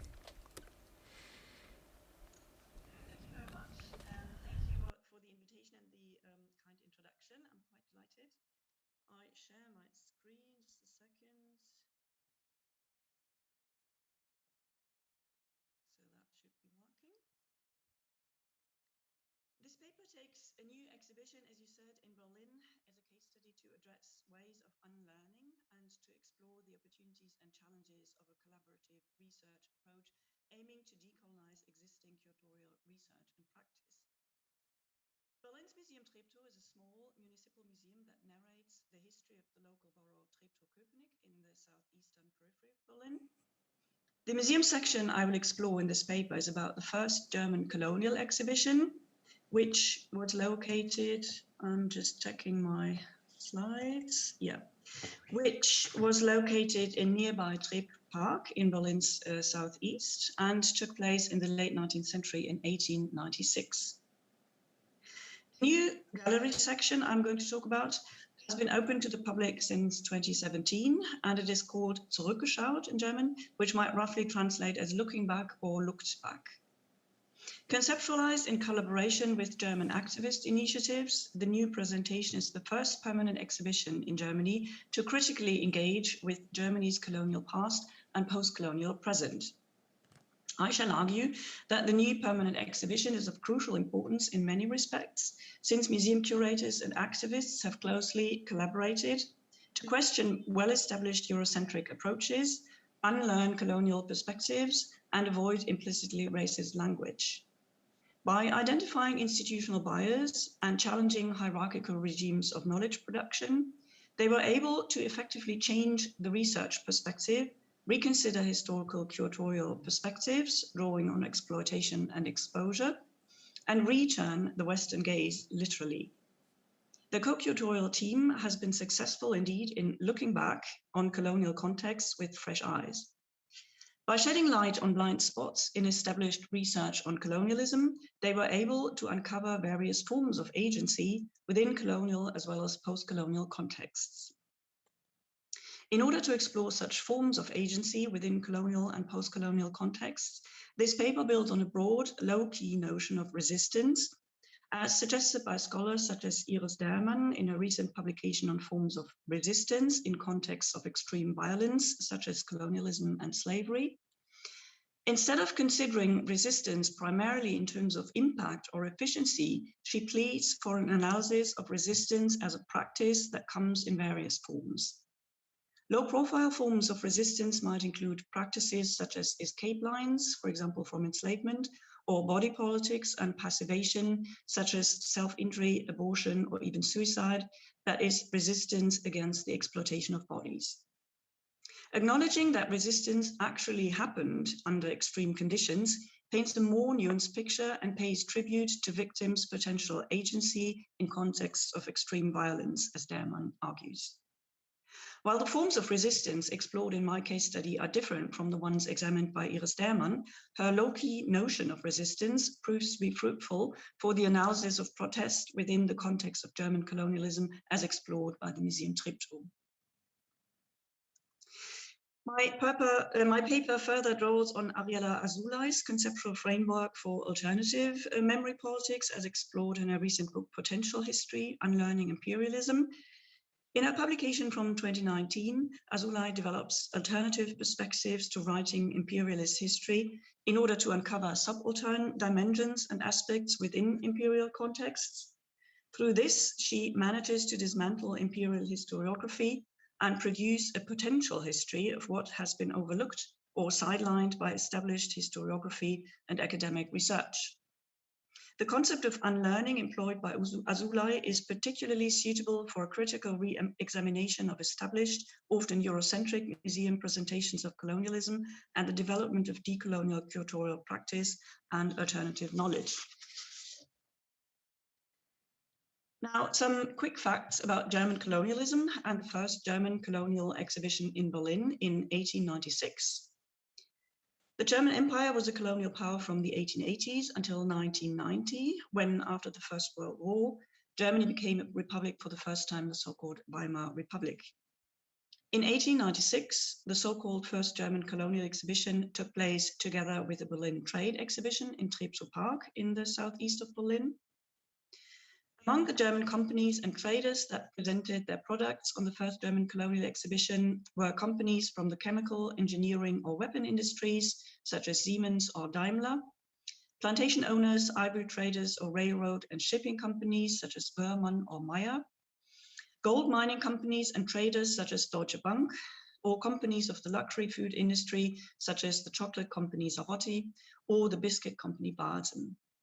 Many of these companies have been operating ever since and keep operating until today. Within the context of the historical Berlin Trade Exhibition, the first German colonial exhibition not only aimed to promote the political and economic benefits of German colonial politics, but it also sought to highlight the scientific insight that German scholars, anthropologists in particular, could gain.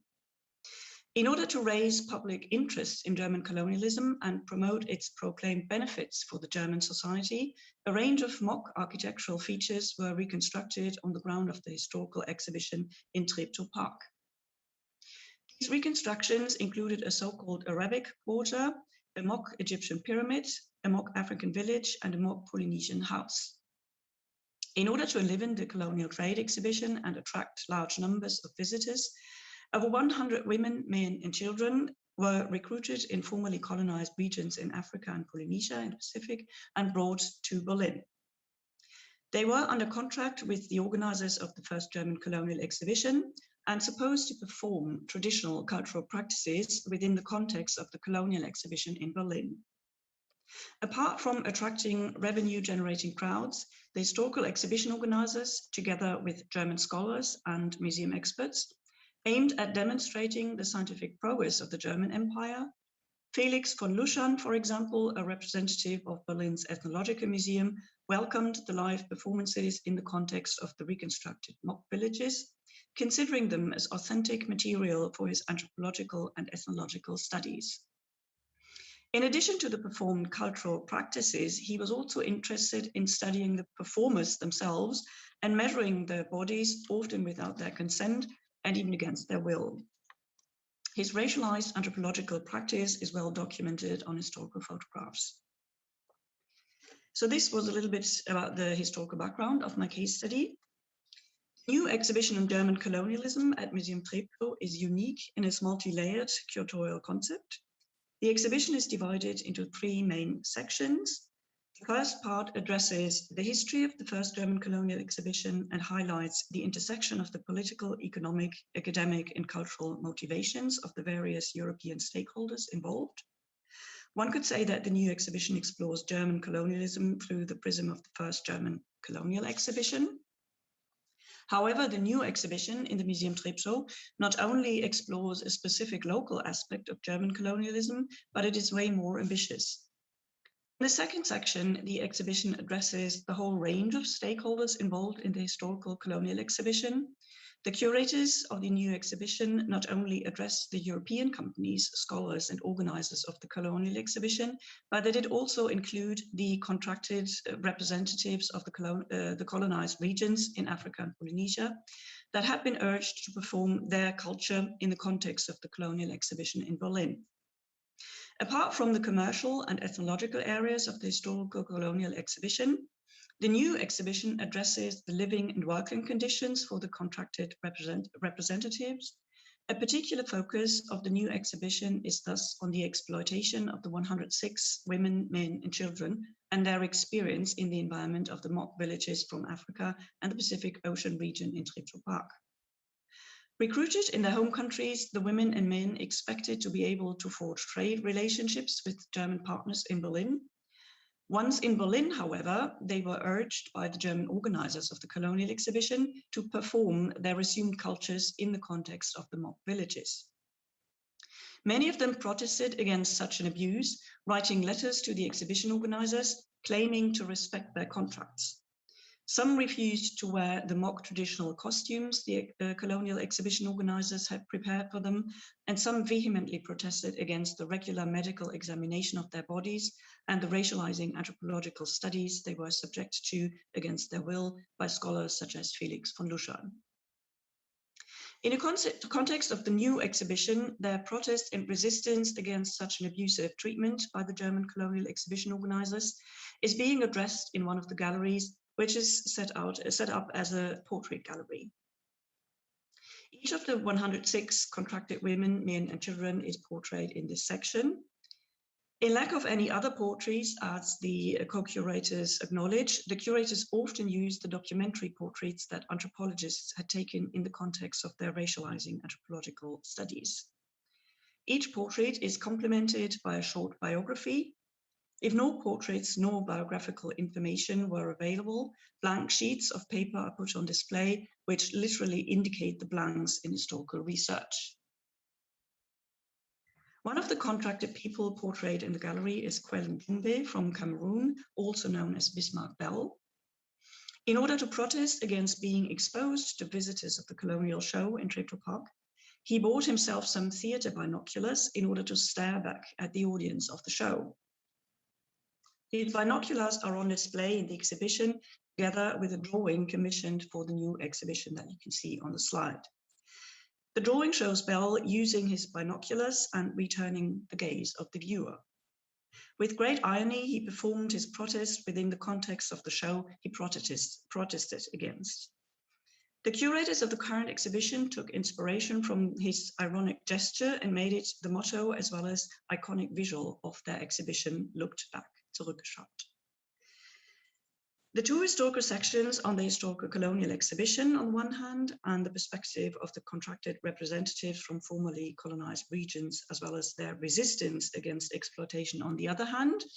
These two historical sections are embedded in current and ongoing decolonial initiatives in the post-colonial now, addressed in the third section of the museum exhibition. On display, I'm lost in my, it's on display are activist initiatives involved in the ongoing protest against the reconstruction of the Humboldt Forum in the formerly Royal Imperial Palace building in Berlin's center that has opened recently and houses the National Ethnological Collections, among others. Another example is an initiative to reconsider Berlin street names, referring to representatives of German colonialism. Among the activist movements addressed are the Initiative Berlin Postkolonial and the Initiative of Black People in Germany, both involved in the conceptualization of the new exhibition explored in this paper and in the Museum Treptow. A sort of fourth dimension of the exhibition is the decolonial collaborative practice the museum has employed. Firstly, museum curators have collaborated on equal terms with Berlin-based activists. Secondly, the biographies in the exhibition build on previous biographical research initiated by Berlin-based activists since the 1980s. And thirdly, local communities and other visitors to the exhibition are encouraged to get involved and contribute to the ongoing biographical research about Black people in Germany carried out by the co-curators. I have sought to examine Berlin's Treptow Museum as a case study to explore what might be the role of museums and museum off-spaces in not only challenging the production of knowledge and identifying blind spots within institutionalized memory politics, but also in decolonizing today's curatorial research practice. The close collaboration between museum curators and activists not only enabled the co-curatorial team to identify institutional bias, but to overcome hierarchical ways of knowledge production. Through the co-curation of various stakeholders with diverse perspectives, the co-curators were able to question Eurocentric historiographical narratives and uncover layers of German colonial and post-colonial contexts marginalized within academic debate and German memory politics. By employing a low-key notion of protest and resistance among actors from formerly colonized regions, the co-curators were able to dismantle the binary Eurocentric perpetrator-victim perspective stemming from colonial contexts without downplaying colonial power imbalances. By tracing various forms of protest and resistance, they have effectively produced a more nuanced image of agency by a wide range of actors within colonial contexts. Quite uniquely, German colonialism is narrated through historical anti-colonial protest and resistance, which is being embedded in current decolonial practice. The co-curators of the new exhibition situate their curatorial research practice within the wider context of historical and current anti-colonial protest in Berlin and beyond. Through this, anti-colonial protest and decolonial activism in Germany and by Black Germans are narrated as an integral part, rather than an other, of German colonial and post-colonial history. Rather than generating mere alternative perspectives and adding more layers to the history of German colonialism, the exhibition, in fact, produces, through ways of unlearning Eurocentric historiography, what Ariela Azoulay might call a potential history of German post-colonialism. Following a low-key notion of resistance and agency, and considering the location of Museum Treptow in one of Berlin's outer boroughs, important questions arise. What might be the specific affordances of the museum's municipal, as opposed to national, institutional framework? And what might be the effect of its peripheral, as opposed to central, urban location on the development of alternative research approaches and the production of counter-knowledge? More research is needed to clarify to what extent the institutional framework, low-key municipal or national institution, and the urban location of a museum might enable or hinder collaborative practices of unlearning institutionalized historiography. Research is certainly needed to examine matters of access and modes of participation that enable the unlearning of established practices and proactively seek a collaborative reconsideration of established modes of researching. We need to identify the full range of mental barriers and mechanisms of exclusion that a range of stakeholders involved might struggle with: museum curators, activists, local communities, and other stakeholders alike. Considering the institutional legacy of museums and academia in promoting colonialism, we need to discuss how to build trust among various actors with diverse backgrounds and experiences of inclusion or exclusion in order to form equal partnerships and avoid forms of tokenism so often embedded in national or institutionalized museum and memory practice. As the case study of Museum Treptow demonstrates, museums or museum off spaces can take on new roles in civic engagement and operate as hubs that afford unlearning historiography and a counter-research practice that is able to transform the institutionalized historiographical practice that museums have been complicit in establishing. Through their collaborative approach to unlearning historiography and to uncovering potential histories of German post-colonialism, the co-curators at Museum Treptow have produced new modes of transformative knowledge that are able, in my view, to identify institutional bias, transform hierarchical regimes of knowledge production, and look back on institutionalized historiography that is on the research object, the research practice, and the social, situatedness of the researchers. Through the engagement with activists as co-curators and the encouragement of the local community to contribute to ongoing biographical research in the context of the post-colonial history of the borough, the museum affords the unlearning of institutionalized historiography as an engaging and empowering social practice to redress historical wrongs and transform modes of knowledge production in the potential now. Thank you.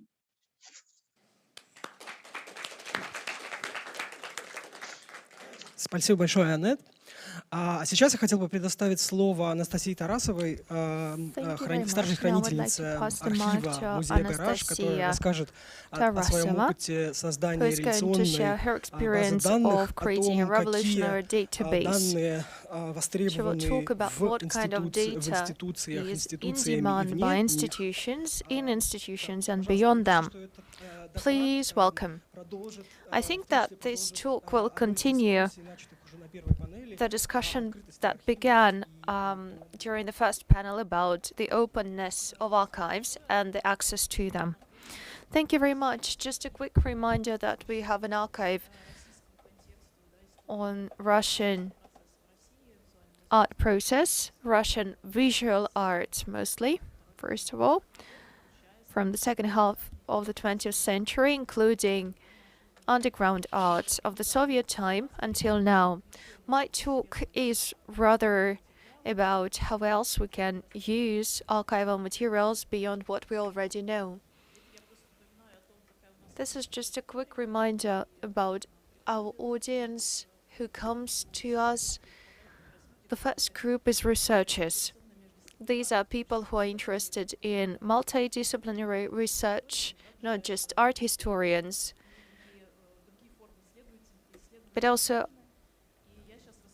other areas of research are also welcome.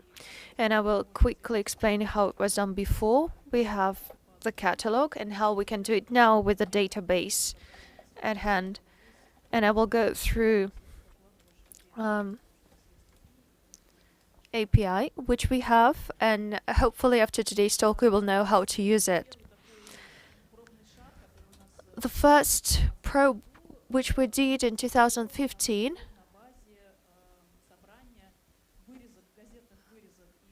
was organized with the newspaper clips.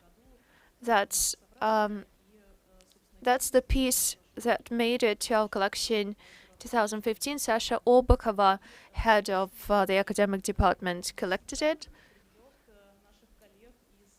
This data drew the attention of our colleagues from the High School of Economics, sociologists, who decided to turn it into a data set and analyze it by the exhibition that Sasha did, which was called The Tree of the Russian Contemporary Art.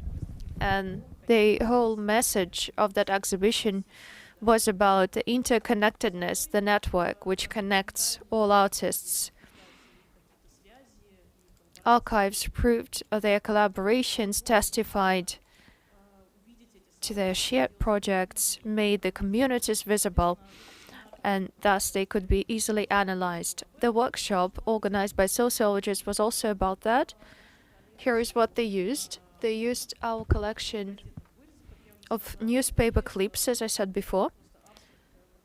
This is just an abstract by Margarita Kulova. You can see the title here. They used the clips from the 90s for their research. And I will show now a couple of slides from the presentation by Dilara Valieva, who together with two other colleagues used this data. Here we can see that the data restrictions that they introduced. Here is what they got. In the end, this is a graph that may look terrifying, but actually it could be used as raw material for lots of other data sets, and it was a good instrument to draw conclusions. It turned out that there were two big communities and smaller ones around them. What was analyzed here were exhibition titles, individual and group exhibitions that artists did together. What was also analyzed were the contexts in which names were mentioned. For example, the people that connect St. Petersburg-based community and Moscow-based community. We also imposed certain geographical limitations, which has changed since that. Our geography is much broader now. That was the first attempt, we invited art historians and curators to the workshop. Of course, we didn't discover any completely new knowledge. There was no revelation, but the workshop introduced an area for development, for a different perspective, for a different viewpoint. What happened later was a huge event in the life of our archive. As that exhibition was happening and the workshop was happening, we didn't have that much data for us to draw any grounded conclusions based on them. We introduced a catalog in 2017. We published it. This is the website of our project. This online catalog contains data about the objects, the collections stored at our museum, and also the collections of our partners. It's the Russian Art Archive Network, which covers huge geography, lots of Russian regions, and also artists who are based beyond Russia. Here are our current partners. Here is how we formed the database. You can also see our German colleagues here from Bremen.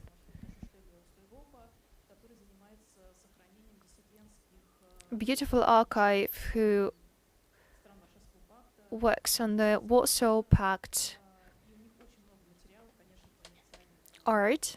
And of course, they have lots of materials on underground Soviet art.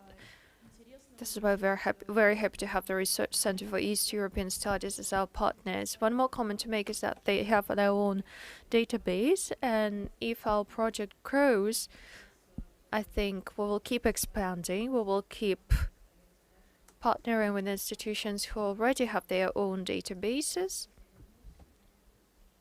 Let me go back to the previous slides. Here is what we can find in our database. Of course, this is a simplified diagram.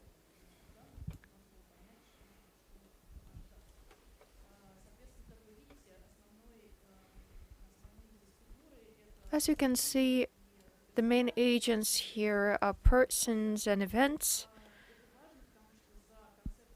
It matters because this database was based on the same concept we used for the museum's collection itself. We are aiming to expand the geographical boundaries. We invite partners to the Russian Art Archive Network. Our goal was to collect a database with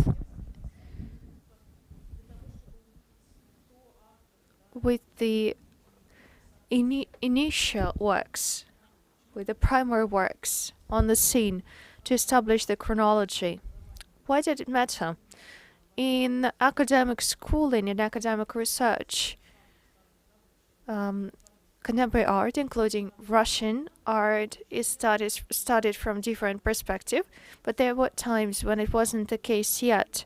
So to reconstruct this chronology, what was happening in the second half of the 20th century in Russia, it really mattered to collect that database. Before that, the researchers could use either the memoirs and the interviews of the participants of the projects themselves, or conclusions of other researchers. It was Sasha's idea. She worked before on her own archive, which she brought to the museum. You can see the basic structure, and here is the data which the base contains now. You can see that the project it all started with, the one with sociologists, part of the programming accompanying the Tree of Contemporary Art Russia exhibition, was quite small compared to what we have now. It's medium data, as they say in IT, and it gives a much more comprehensive view of the scene. We have a lot of agents, 50,000 individuals. Our database also includes the library of the Garage Museum, which is all described with our software. What can be done with it now? We have always had an API, which one can use to source data, but nobody knew about that because we never published it officially on our page. We are planning to do that together with our designers, code designers. Still, the data was available already, and since I work with researchers too a lot, I took part in a few summer schools on digital humanities. This was one of the schools I took part in. This is where I learned the tool designed by our Dutch colleagues. It's called NodeGoat. It enables the academic researchers of humanities use digital tools without learning to code. This is a tool that easily allows one to visualize your data. I worked with some of the data from our database. I wanted to visualize the exhibitions of Russian artists that happened beyond Russia in post-war period from 1945 till 1991. So it is actually a video. You could have seen here the intensity and in what years it starts to grow. For example, after the Biennale of 1978, the interest in Russian art grew dramatically. So we can use this data to analyze historical events and how they influence the art scene. I also worked with networks and nodes. It's difficult to understand what's happening here on this slide, but if you filter the tasks you set for a data set, you can see different connections between different communities of different artists who were exhibited in different areas. Kandinsky, for example, serves as a node connecting artists from different contexts together.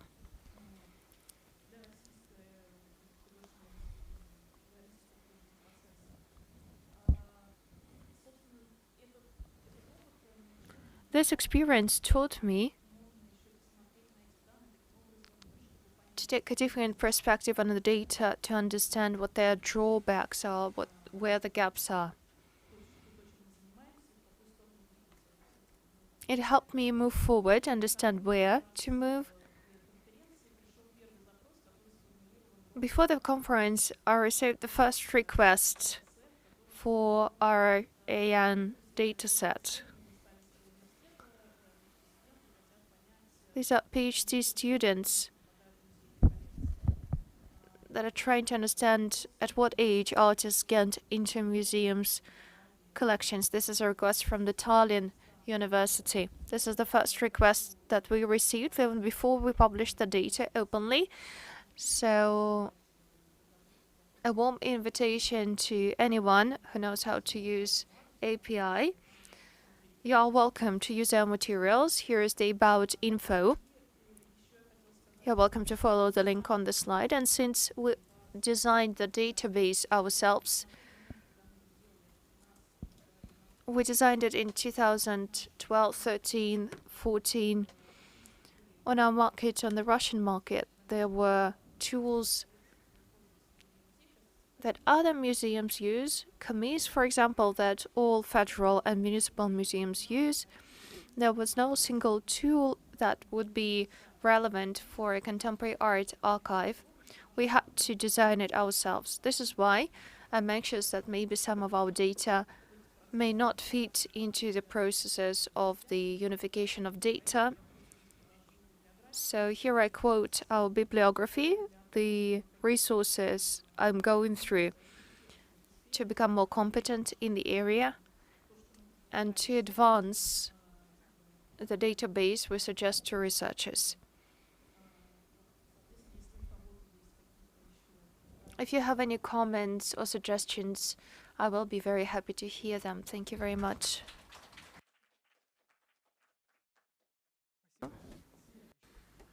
Thank you very much, Anastasia. A quick plug here. Anastasia became an author of our journal, so feel free to read her recent article. Now, I would like to give the floor to our next speaker, to Pauline J. Yao, working at the Hong Kong facility on dynamic ground, museum and collection building in Hong Kong at the M+ Museum. Pauline, are you with us?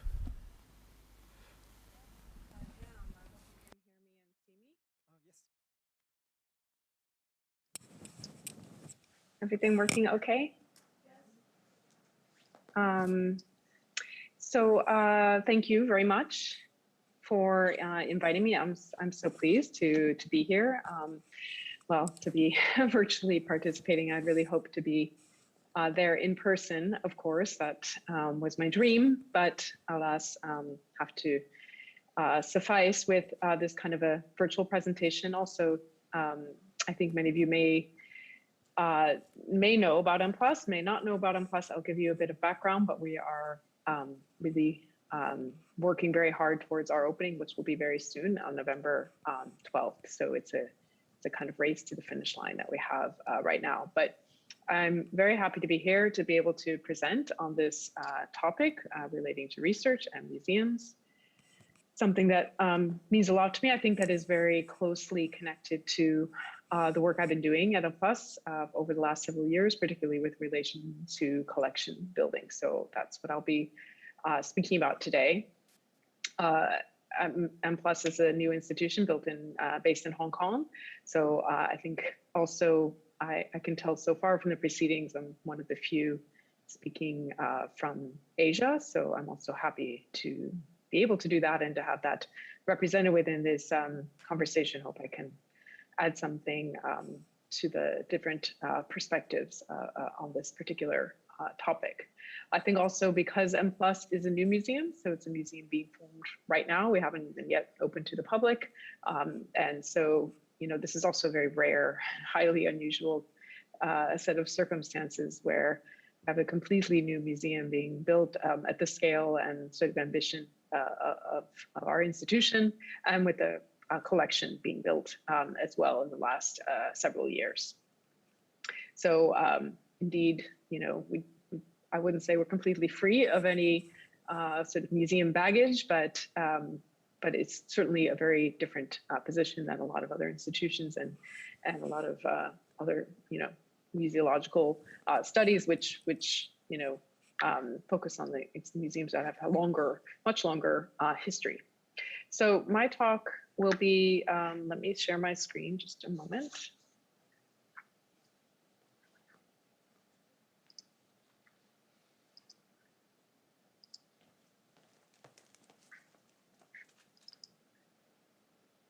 My talk will be looking at, just give you 3 sections basically.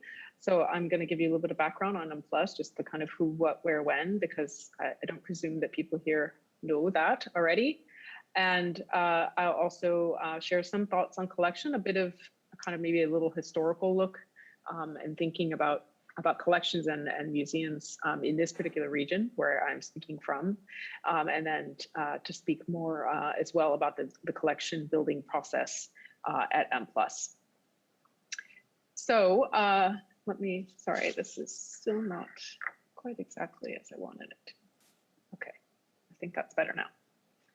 So for people who may not know about M+, we are a new museum. The name M+ is, I know, a bit unusual.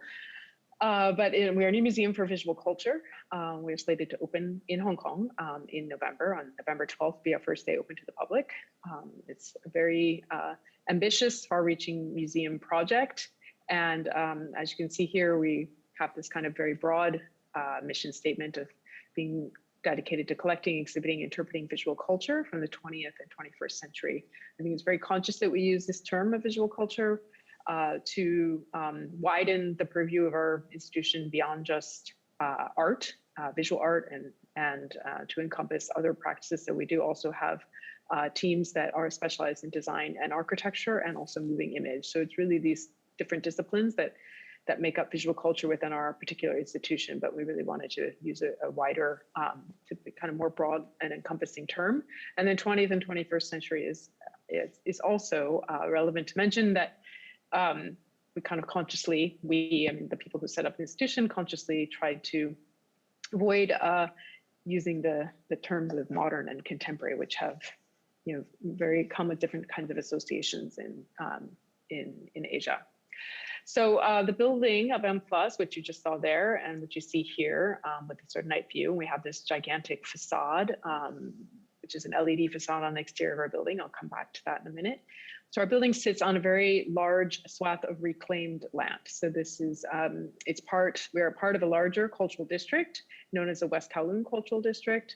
And this cultural district is a massive kind of cultural infrastructure project that's been ongoing for almost 20 years, if you include the beginning stage of starting the land reclamation process, and now coming in at the tail end is actually being able to build on top of the land. And so it is a district that will have open air park and also cultural facilities, and M+ is one of the cultural facilities there, one of the museums, and one of the only museums there that has a collection. So we're quite unique. We're entirely publicly funded, so this is really owing to the very unique vision of the Hong Kong government to entirely underwrite the project, meaning the whole cultural district's establishment and the buildings on it. So, and the collection, the seed money from the government to help us build the collection. We are a global museum, so we're based in Hong Kong, but we also look around the world. And then I think just sort of these sort of statements which just kind of position our place as really speaking from Hong Kong and Asian context, but looking globally around the world. This is our building, which is a Herzog and de Meuron designed building, very unique, sort of this upside down T shape. And then there are two buildings behind, which are part of our museum campus. One is our collection and storage facility, that kind of windowless bunker. And then there's sort of two sawtooth buildings sitting right behind. And then the other one with kind of more grid-like windows, that's a office tower for the district. And here you can see just a little bit more of the structure of our building. It has this very horizontal sort of slab, which will be where our galleries are housed, about 17,000 meters of exhibition space. And then we have this slim tower, which will house our library and research center, our curatorial offices, or actually all of our offices. And at the very top are some restaurants and some spaces for other arts organizations. And the museum also extends a little bit underground as well. So these are just some renderings. If you can get a feeling, it's a very open, airy building, but at the same time using a lot of concrete, and so it has a sort of weight and density, but yet still very airy and open. And then there's these kind of cutouts that go through the building, yeah, you can see that up and down. I think I guess I should show this earlier, but I'm just mentioning here that one of the other things about our sort of maybe what makes M+ something a little bit unique, even though we are often sort of compared with other institutions like Centre Pompidou or Tate Modern or MoMA, just in terms of our scale, size, ambition. M+ does assert a very transdisciplinary, multi-centered and non-Western perspective. And this really comes from our locale and where we're positioned. which is really at the crossroads, if you look at a map of Asia, which is essentially what I'm trying to show here. Really, Hong Kong is sort of situated in this very in-between spot between Southeast Asia and even West Asia, and as well East Asia. So the second part of my paper, just to reflect a little bit on collections and collecting histories in the region, in particularly in China. So, I mean, I think I'll just sort of, I guess, start off by saying that the practices of collecting hold a very esteemed, position in Chinese history as a whole.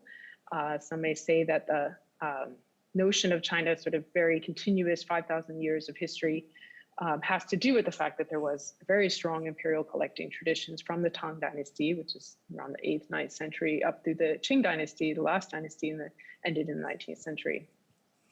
And it's no secret that the act of collecting, as a kind of amassing of wealth, is often established with equated with establishing sort of power and stability, and in imperial collections in particular are used in a way to sort of lay claim to history, assert authority, legitimacy.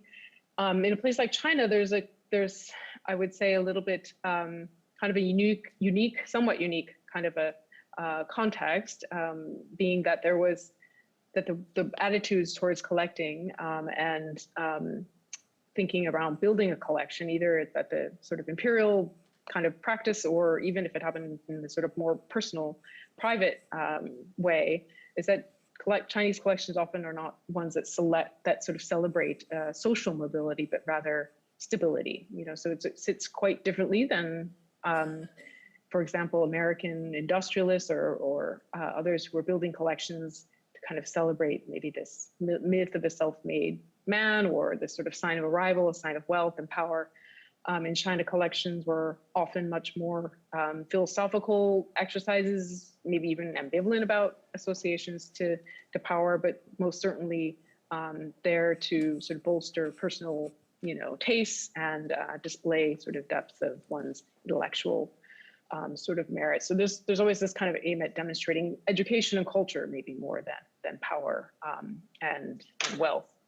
I'm showing here an image of the Palace Museum, of course, originally the Forbidden City, originally the palace of the Qing Emperor, and which is now a museum, and that was established in 1925. And of course, fast forwarding to the 20th century, we have a very different set of circumstances and a sort of backdrop and context. In which imperial collections sort of give way, especially we find this in Asia, imperial collections giving way to state-run museums, or sort of more national, de facto sort of national collections, national museums as sort of national projects, and family collections are things that were in private hands, mostly sort of deteriorated, fell apart as a result of war and the tides of political change. And that's, I guess, also to contextualize a little bit of the other, museums that exist around Asia, and that Hong Kong and M+ are kind of in dialogue with, tend to be all primarily national museums, with the exception of a few, maybe something like the Mori Art Museum, which is actually more of a private corporate entity, and in Korea you have kind of mix of national museums and corporate or private entities. But it's really the national sort of model that's there, but and we're very definitively clear about the fact that we're not in that category. We don't see ourselves as a sort of national project at all, and in fact we really fully embrace a very transnational sort of perspective. So I guess just going ahead a little bit to, I guess another point I wanted to make about collections is particularly about sort of, this idea that the Chinese collections are maybe not so much about the social mobility, but maybe more about, establishing and concretizing and kind of more about stability. Is this other idea around collecting and how it is always done, in the shadow of its antithesis, which is dispersion. So I think this holds true for collections, maybe, around the world or in all kinds of museum settings and historical contexts. But I think this particular phrase is something, maybe it ties it a little bit to some of the conversations that were happening earlier today about this sort of senses of opposition. You have these opposing, sort of forces always at play, collecting, being an active, gathering, collating, amassing, maybe even, say, or of knowing, but it's also always something that's done with a sort of counterbalance of things maybe potentially falling into a state of disorder or chaos, and or maybe even again, like related to that sort of state of unknowing. And it can be, we can say active collecting is motivated by preservation. What a collector collects is preserved, survives over time, and there's something about that notion of keeping or saving something for the future, something that will be held and against the sort of working against the sort of weakening effects of time and decay. But I think this is always a practice that is intersecting with the fact that things that are not collected and theoretically would not survive, or there's an awareness of that. And this is this does tie actually into M+ and what we've been doing as an institution that builds a collection today, and sort of here and now. I think these are things we have to be thinking about, and maybe even thinking about the more museological question of, even by collecting something, there's many people who feel that by collecting it doesn't keep it alive. It in fact sort of enforces another kind of set of it moving into sort of form of stasis and being taken out of context and removed from where its original condition or situation.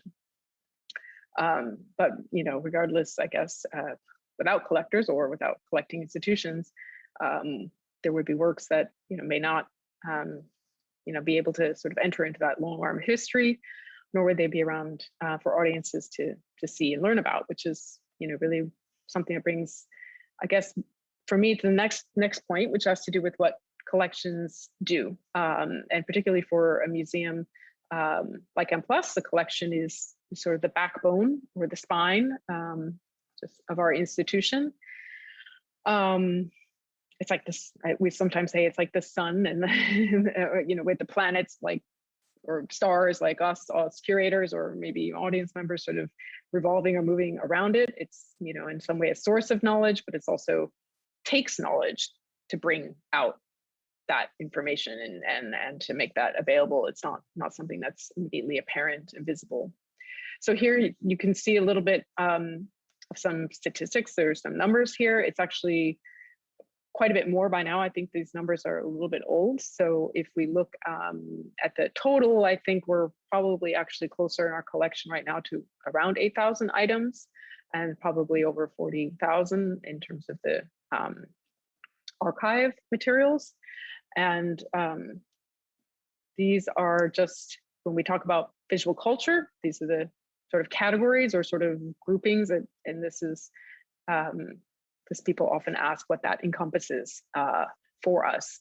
So all of these are items that we have and collected or in the process of collecting right now. And just one example of the kinds of, the slides I have coming up are much more visual art focused, but I thought I'd include one or two things that show architecture and design, since this is, an equally important part of our institution. But because my background is in visual art, and I've been involved with collecting and building a collection with regards to visual art, and I can only speak sort of generally, I suppose, about some of the materials that we've collected for architecture and design. But of course, when you collect architecture and design, you can't collect buildings. So you are collecting usually ephemera of some kind, drawings, posters, models, and sketches, and so on and so forth. So it sort of becomes an archival practice, and these are essentially research materials that, you know, at least in particularly in Hong Kong and in other parts of Southeast Asia, a lot of architects and firms have never ever thought this could ever have any home anywhere. And so it's quite unusual. We have a really unusual, you know, opportunity, I suppose, to be able to collect these materials and make them available, you know, again, preserve them, make them available for potential future researchers who, you know, may not even be identified yet, or know that they would be interested in this because it was hasn't ever really surfaced. And that is one thing about Unplus that's quite unusual, is the sort of stories and, I guess, narratives that we're interested in telling, that we see important to tell about, you know, if it's development of art in Asia, or looking at art or looking at architecture in a particular region, and languages of modernism in Southeast Asia in architectural forms. You know, these are by and large, you know, really quite new narratives that are just being, you know, researched and shared now. And so we're in kind of a rare position to have kind of, quote, you know, primary materials coming directly from the sources, and sharing archigram here, as well as another major archive acquisition of ours. So now just to talk a little about collection building. So, I mean, how does an institution build a collection? It's a very unusual process. Here, many of you will recognize this diagram, the very famous, you know, MoMA torpedo, which you know, shows this kind of moving through time, and of course a very, you know, modern Eurocentric modern set of names and stories there. I would say for us, when we try to diagram, or have been thinking how we go about this process of building a collection that's, you know, from like, we're talking 1950 or so to present, that's really this sort of time period, and then all of Asia and all of the world, and all of those different you know, disciplines and sort of types of materials. It's really a kind of endless task, but it's something that we have been doing since 2012. It's, you know, it's in some ways it's a very abstract process, but it's also incredibly practical. It's very locally driven because, you know, we start, really our focus is to start first with where we are in Hong Kong and in China, but it's also very global in the outlook, and encompasses a lot of materials, as I said, which aren't customarily, at least in our part of the world, customarily collected or even valued as something that would be worthwhile to collect, like architecture, design, drawings and sketches. And then alongside things like visual art, which has a very defined market, and like contemporary paintings and sculptures. So it's a very unique, I would say this diagram is probably closer. Someone else showed another diagram of the database with this kind of idea of like nodes and like connection points. This is just an electrical circuit diagram. I sort of think this is closer to what our collection building process is like, or maybe it's something like this, where you have, yeah, sort of nodes, and then you have these branches that spread outward, and each one of them can link to each other. And it's very hard to represent this whole thing in a flat way. It's also a sort of three-dimensional process as well.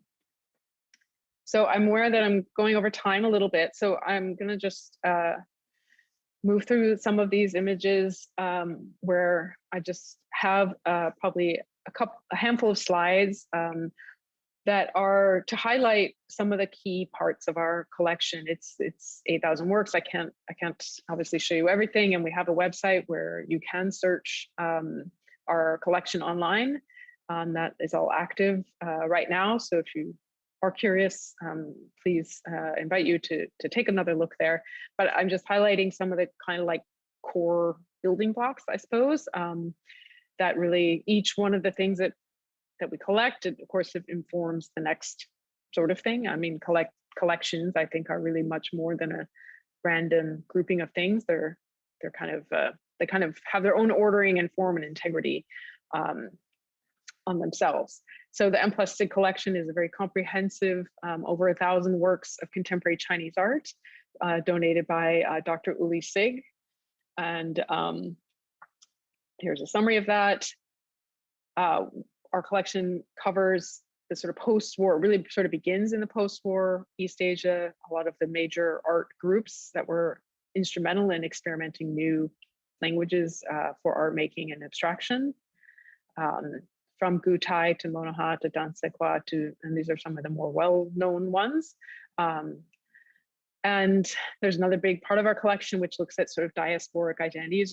There's a big group of artists who don't fit into that national sort of model of museum, and they've left, they grew up in Asia, they left and went to the States or Europe, but they may not fit into those institutions, and so they're kind of very much in that transnational category that we are interested in, and especially how those experiences sort of manifest themselves in artistic outputs.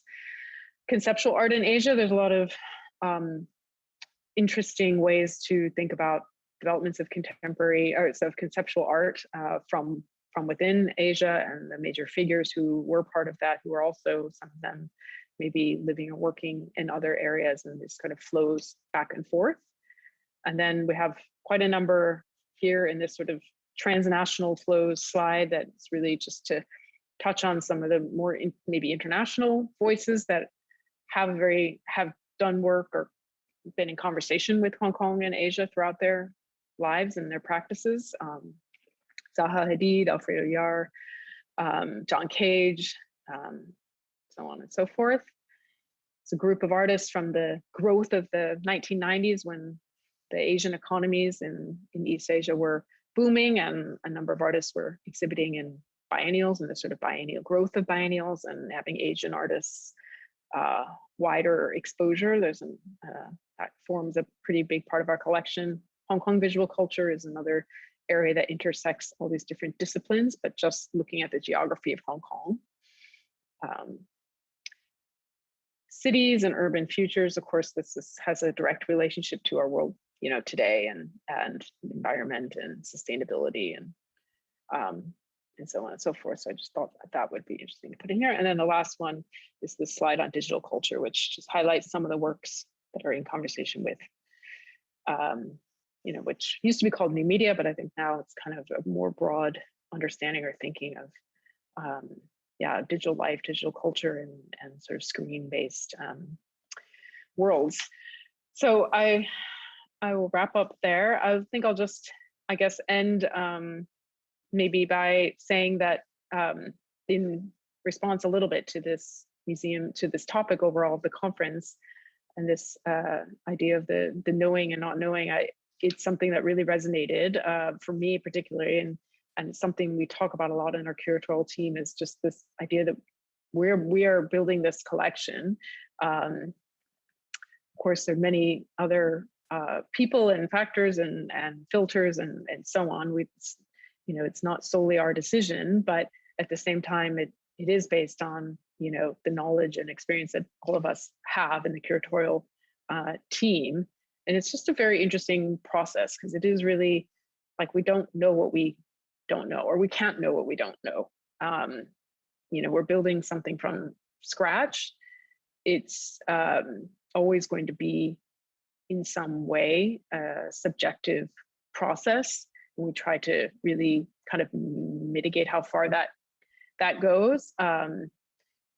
And maybe also, I know there's been, there is often a lot of discussion today about the canon and about museums and sort of decolonizing museums, but we are in a very unusual position on that sort of topic as a new, institution that actually is sort of invested in building a canon in a place where there hasn't been one, and that can be actually a meaningful place to start. So I'll just stop there. I hope that there's a chance to have a bit more discussion with the group later on. Thank you.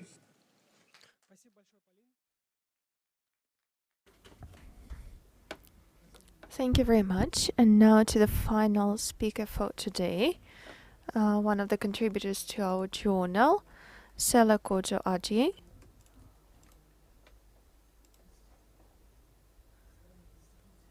She represents the National Institute for Film in Ghana. The title of the talk will be Kim installation as alternate history, new frontiers of museology in Ghana and beyond. We're going to discuss now an example of the alternative history of the whole continent. You're most welcome, Sela.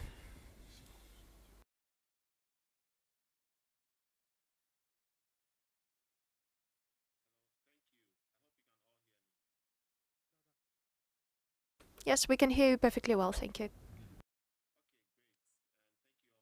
In my session, my presentation will be focusing on Inchinchim installation as alternate history. It's actually pronounced Inchinchim.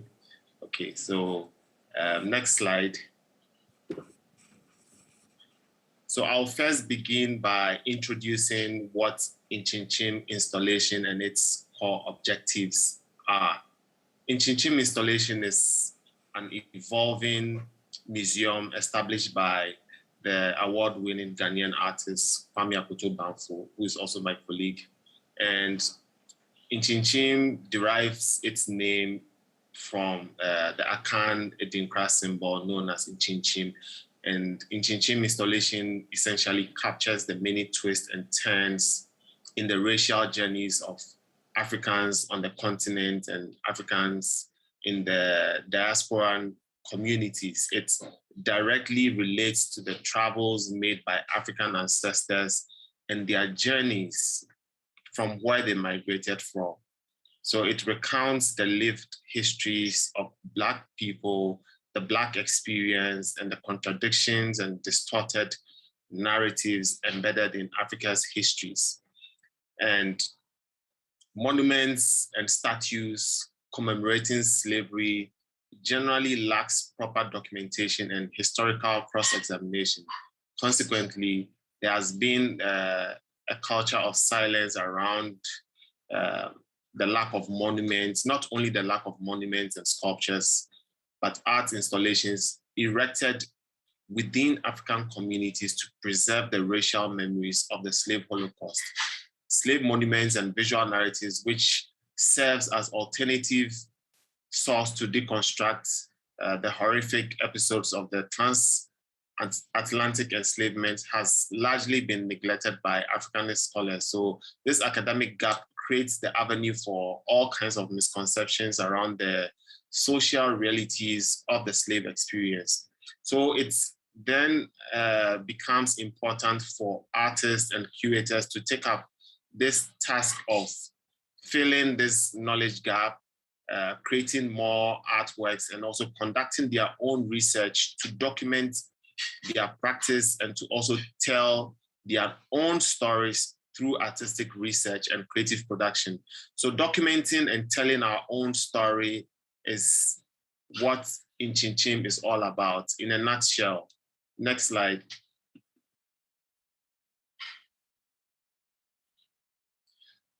So in recent times, African art has generally repositioned itself as an indispensable toolkit for initiating social change, creating sociocultural awareness, social cohesion, and cultural progress in diverse ways.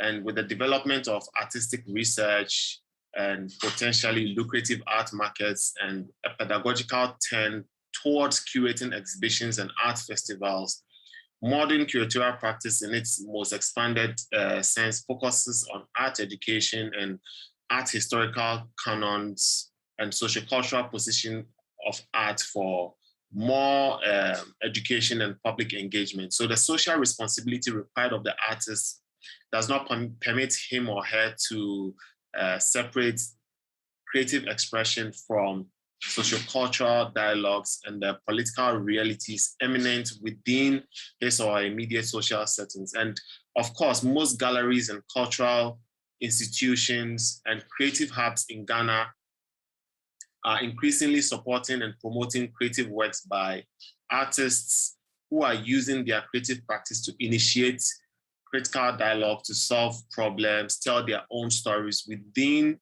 their immediate communities and social circles. And by exploring how artistic licenses can be used politically and socially to engage the public in creating awareness, artists and curators and cultural producers are initiating change and preserving social histories, documenting the lived histories and experiences of their people within their own communities, immediate social circles.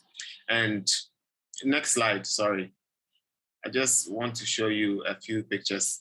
And Kwame Akoto has been at the forefront of initiating some of these cultural dialogues. So through his Ancestor Project initiative, Kwame Akoto developed an organizational team structure which enabled him to organize a solid team of contributing artists, engineers, researchers, curators, designers, and volunteers to help realize his creative vision, with mass education being the core objective of Inchinchim installation.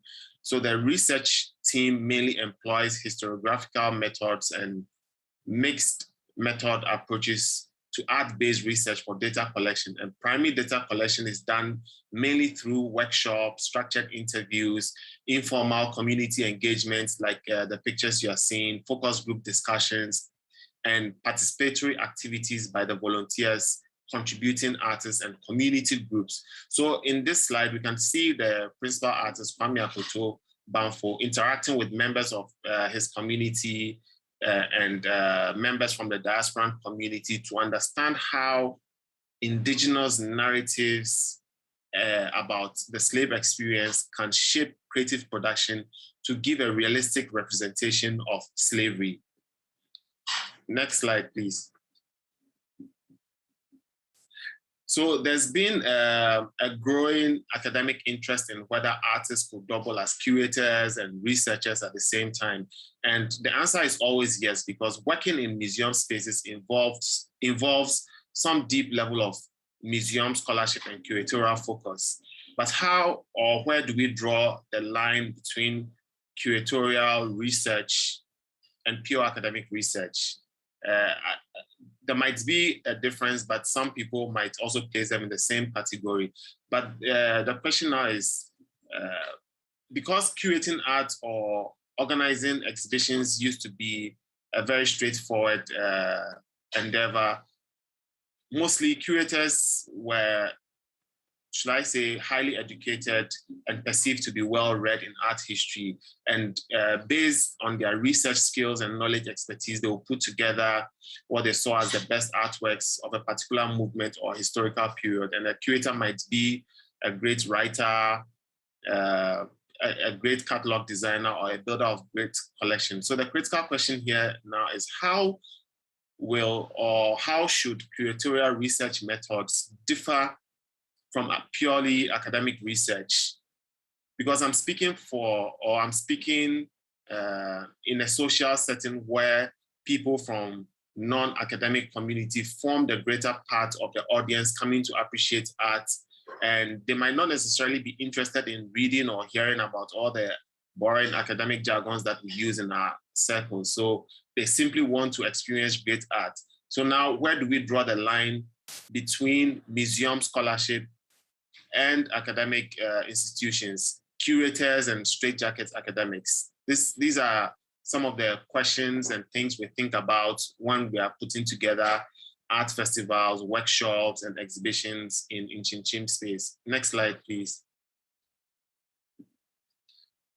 So in giving you more information about the kind of research methods that we employ in our creative production, we conduct basic research in indigenous communities, as I mentioned earlier, through the focus group discussions and interviews and community engagements. And we do this to carefully study various aspects of African arts, African performance traditions, and we actually also study the phenotypes of various African ethnic groups from different regions of the continent. We also study aesthetics in order to integrate African aesthetics into Inchinchim's creative production to improve the effectiveness of display and also give a realistic representation of the social setting that the art is coming from. So, for instance, we delve deep into the social and historical backgrounds of various art forms from various communities and ethnic groups to explore their philosophical underpinnings. And Kwame particularly draws a lot of inspiration from his roots, which is the Akan culture, and a lot of the ideas and the aesthetic canons that he relies on solely rest on his cultural and ethnic background, which is the Akan background. So he engages in a deep research into Akan symbolism, Edinkra symbolism, but it doesn't end there, because I earlier on mentioned that we want to give a fair representation of the art coming from African social circles. So we look at different ethnic groups, the Yoruba, the Ewe people, the people from the Congo region, South Africa, different areas, to be able to create this holistic narrative coming from the African continent. We also dwell on ancient Kemetic traditions and symbolism to build some of the obelisks that is currently stationed at Inchinchim Museum. So in a sense, all these practices and methods form part of the rigorous research that we conduct to be able to initiate some of the serious dialogues around the African experience in pre-colonial times and our current post-colonial times. And secondary data is also collected from university libraries, national archives, rare book collections, and online journals. And these research findings generated from the analyzed data forms the cultural and historical basis to assist the artists, the curators, the researchers, the architects, engineers, and designers in reconstructing Africa's historical narratives. So in the first illustration, you can see some of the various facial marks from different ethnic groups in Nigeria. And the second image shows a finished portrait, an unfinished bust of a young boy in Adan, where Inchinchim Museum can be found. So we also try to capture the African phenotype in the sculptures, okay? And with all these things, we get various references as well from anthropological records and illustrations to know the various props, implements, and tools that were used to enslave Africans. And through this information, we are able to generate casts, molds, and replicas of, say, slave chains or slave collars, as you can see in the illustrations below. Next slide, please. Yes, so you can see how some of the illustrations that I just showed you has translated into the kind of artworks that we produce based on research. Next slide. Next slide, please. Yes. So in this slide, displaying an extension of a commissioned Inchinchim installation at the National Memorial for Peace and Justice in Montgomery, Alabama, we can see how the process and methods of research that I just discussed were employed to inform the production of the artwork in terms of history, race, representation, anthropology, and cultural heritage. So then it ceases to be a mere artwork, but also a historical monument that people can learn African history from. Next slide, please. So this is also another monument that was commissioned in America, and it speaks to the African experience in terms of racial oppression and subjugation in more recent times. And when you first look at this image, you might think, oh, this is an artistic response to the George Floyd incident. But this monument you are seeing here was actually created at least well over a year before the George Floyd incident happened. And this is actually what shot Kwame Akoto Banfo to popularity, even though his works were actually in America before this work was commissioned. This work gives us a realistic representation of Black oppression over the ages from slavery days to our current generation. And when you look at this portrait or this monument, it speaks to an oppression that is ongoing, that is still in existence. So then when you lift this work and put it in any age, it fits, because the historical account of Black oppression and racism, police brutalities still fits within the framework of what informed the production of this artwork. Next slide, please. And so through our workshops, exhibitions, and community engagements, we have contributed to debates and cultural dialogues on African history and heritage-related issues. And this approach of reaching out to the public through art exhibitions and festivals has directed the curatorial framework of how we engage with our audience within the urban and rural communities. And it has generated a deeper appreciation for African art and a better understanding of Africa's historical past. Take, for instance, these images from Kwame Akoto Banfo's 2017 exhibition titled Freedom, held at the Kwame Nkrumah Mausoleum on 6th March 2017. And the exhibition was meant to prompt and conscientize Ghanaians to re-examine the aftershock of slavery and colonization.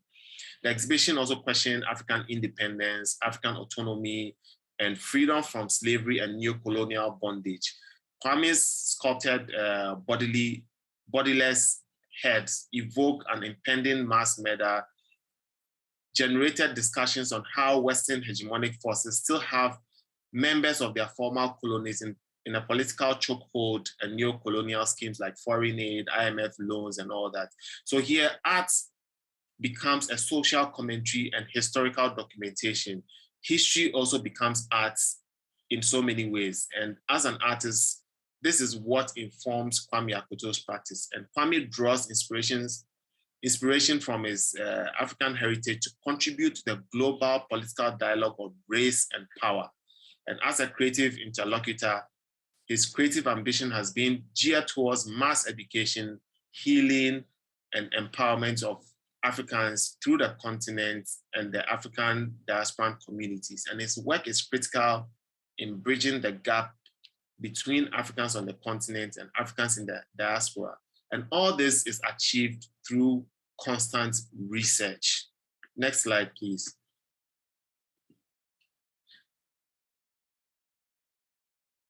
So I think, yes, no, there's a slide before the final slide, yes.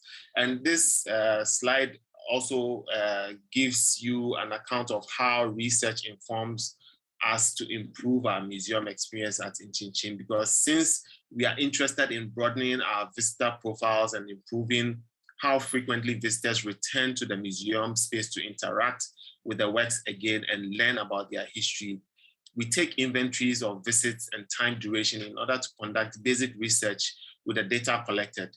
And through these inventories and basic demographic data, we are able to track and record how many visitors we receive each day, each week, each month, each year. And we are also able to determine the location of where our visitors are coming from and how much time visitors spend during their guided tours on any given visit. Because each tour is timed, and a detailed tour around the Inchinchim Museum should take you about an hour and to learn about all the monuments and sculptures over there. And the information we gather in this process becomes very crucial in improving our museum experience, because it informs us about which artworks are generating traffic or which specific works drew the bulk of the visitors into the museum space, or where the curatorial information is generally lacking, so that we can improve upon that knowledge gap and keep the people and the visitors informed. And this is where I'll bring my presentation to a conclusion. Thank you very much for joining.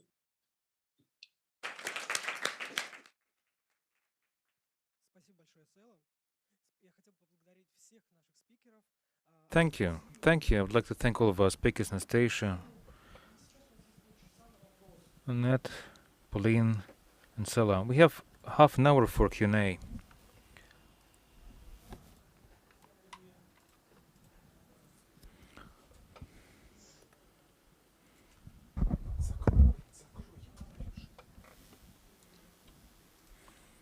Do we have another mic?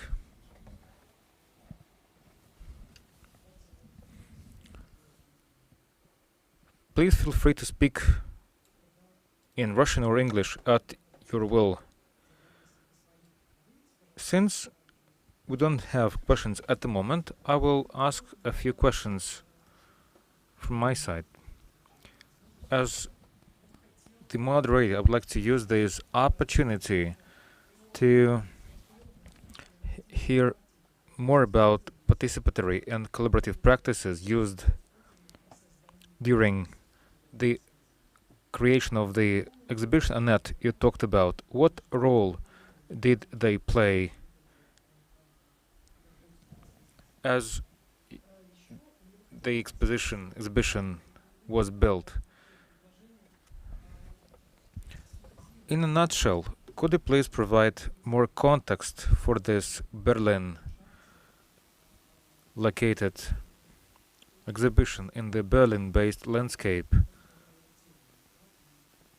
as far as the post-colonialism is concerned?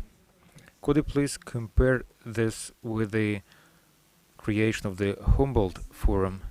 And the final quick question is this. I wonder whether there is any feedback from the audience to this exhibition, if at all.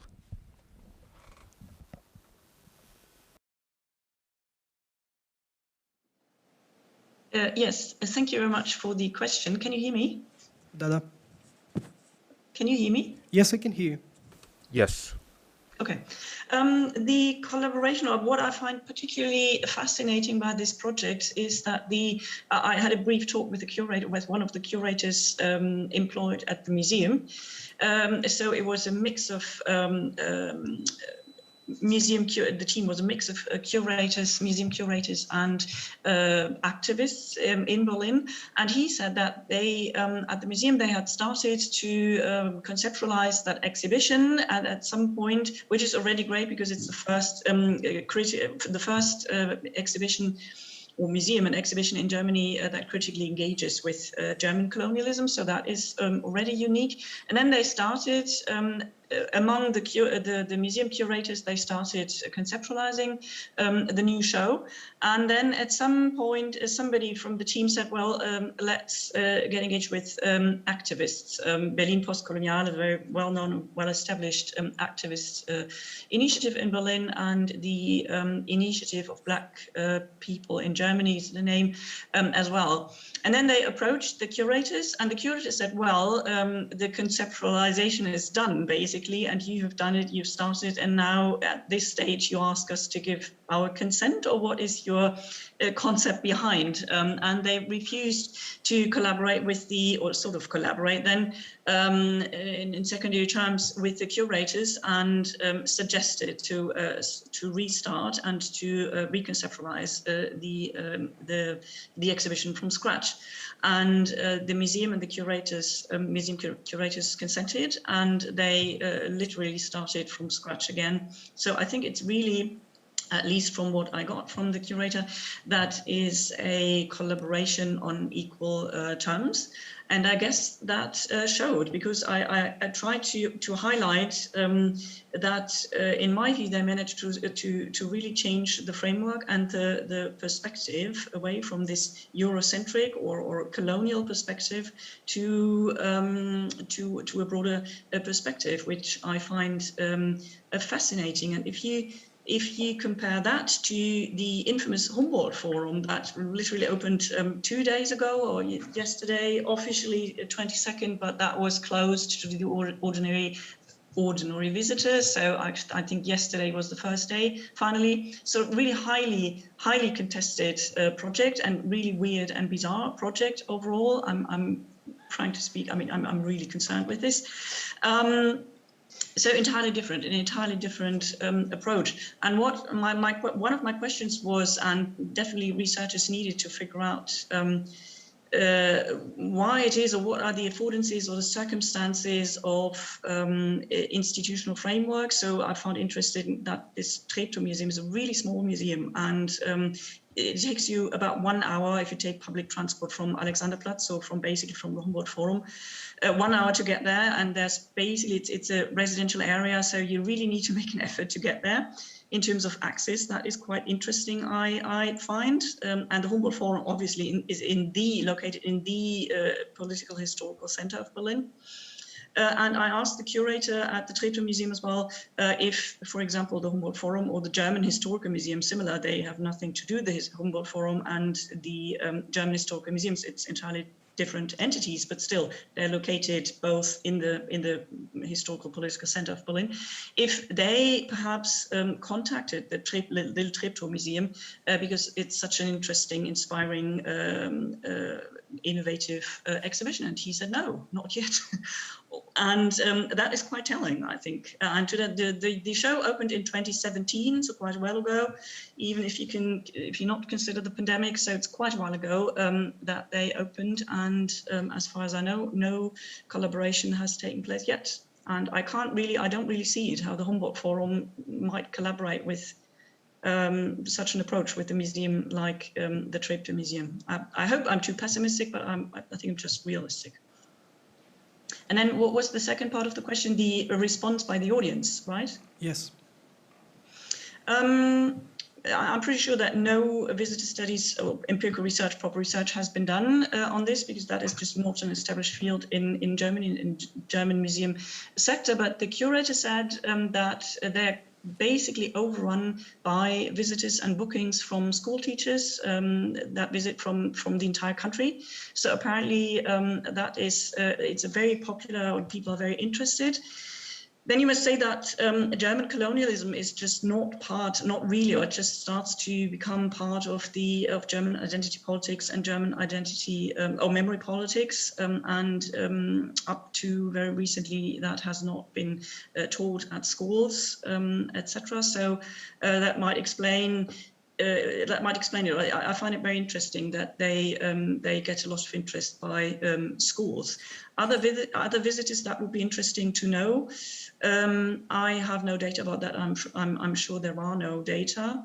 Another aspect which would be interesting or should be researched is how the local community or Berlin community in general gets involved, because one of the aims of the museum is to get like local communities or other visitors engaged in biographical research. Спасибо большое. Thank you very much. Okay, thank you, Annette. Thank you, Sela Kojo. Thank you, Pauline. This has been really interesting, and I will definitely come and see you, Annette, if I may. I want to put a question to Pauline, because you spoke about the newness, in a way, of M+, and the collections of Uli Sig, and generally the collections that you have there, and how you're desirous to develop your own canon. And I have a question to you, and that is, when you look at the material that you have, in the context of both the decolonial, gender politics, queer politics, and identity politics today, and the problems that the city of Hong Kong has been facing over the last couple of years, are there works in the collection that you would not be able to show today, that are clearly contentious for an audience, but that were actually collected not so very long ago? I mention that because in my talk earlier on, I showed works from the photographs of works from the Erika Hoffmann collection in Berlin, of, for example, Theo Altenberg of the Friedrichshof, of Viennese actionism. There's another one, there's a painting by Ashley Bickerton from 1998. There's quite a lot of material where, for example, photographs by Araki, where you cannot really show them in quite the way that you might have showed them 10 years ago. So I would just like to know if your collection contains material that is in a way too hot to handle at the moment. Thank you. Thanks for the question. It's really relevant as we are now just installing our galleries and trying to, for the first time, put things on view that we know will be seen by a broader public. We have actually done a lot of exhibitions, but they've been smaller scale, maybe a little bit less visible. So to answer your question, I mean, it's a good one. It's not an easy one to answer. I mean, I think off the bat, I guess I would say that every collection does contain things that are contentious, that could be seen as contentious, and that because that's always changing with time, right? So that's like the tides of whatever political changes or contexts and environments make certain works in the collection less, I wouldn't say less possible to show, but they could be setting off conversations and or maybe we sometimes say like we don't want certain things suck the air out of the room entirely, right? Where to be able to show something that we know could be contentious can bring about risks in the sense that all the attention becomes around that, and we also are very concerned about it completely taking over. So I always think there's, every museum does have those situations. And you're right, we have a very, newly formed collection and works that are relatively recently made, 1950 or so up to the present. And so, it is still the case that there will be some things because just the nature of the condition, the context that we're in right now, where it's extremely sensitive. We don't have, I would say, we had plans. We've been working on our opening exhibitions for about 4 years almost. And I would say it's pretty intact. What we've planned to show 3-4 years ago and what we're putting on display is intact. There's no major changes. The changes that and things we've had to react to are things that I think many museums would have. It's not really the political content as much as you say, something like nudity and violence, or something that could be kind of seen objectionable in some ways that we're careful about how we show those things. But it hasn't had the current context in Hong Kong hasn't really had a lasting effect on the overall plans that we've had in place already for a very long time. This question does come up quite a lot, though, so it is something we're very, very conscious of, and especially with something as you've highlighted, the SIG collection. We know there are works in that collection where it's just very sensitive, and it's just probably a time where we may make our own decisions about how we want to navigate that sort of context and territory. And those are decisions that we make. It's not decisions that are forced upon us by another party or by other bodies or entities. It's just even within the curatorial team, we always are evaluating and always thinking what's the best for the institution. And so we do have to always be thinking of that. I don't know if it's a kind of half answer, but I hope it's okay. Спасибо большое. Thank you very if much. I can jump in, if that's okay. I have a very quick kind of a common question to everyone, if that's okay, and in English as well, just to speed things up. But it's actually for everyone, this question, and it's about criteria. Yeah. So Anastasia, Pauline, as you're working on collecting the archive or making a collection in many ways, I'm sure you're setting some sort of benchmarks in terms of, assessing, reassessing, reflecting, self-reflecting on what's going on. So I'm curious about how you arrive at those. And then a question to possibly the other two speakers or everyone as well, in terms of the decolonizing agenda and criteria as well. I mean, is it really about just renaming things and putting them away, or you have a clear picture of what you would use as criteria to say that we've done some work in terms of decolonizing our collection or decolonizing our practices? What exactly do you use as a way to? It's not about commodifying those entities, time and relations, but it's more about sort of how you communicate them to other people and yourselves.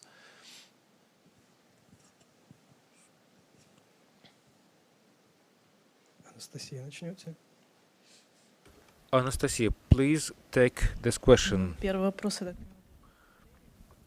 As I understand, the first question was on criteria.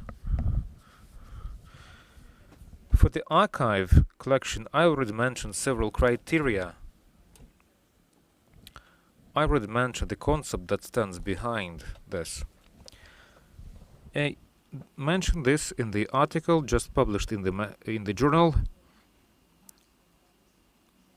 That was the pathos of an academic approach to the history of art. So this is something we're guided by. This is also reflected in the database we built. The main idea was to maintain the actual timing and the names of the participants. There are some limitations or restrictions in this regard. If we talk about the Soviet period of Russia, we are more interested in the non-official, the informal side of the artistic process. The formal side of it is not our main goal. We don't put in all of our effort into this one. I mentioned the criteria which are applicable to our project.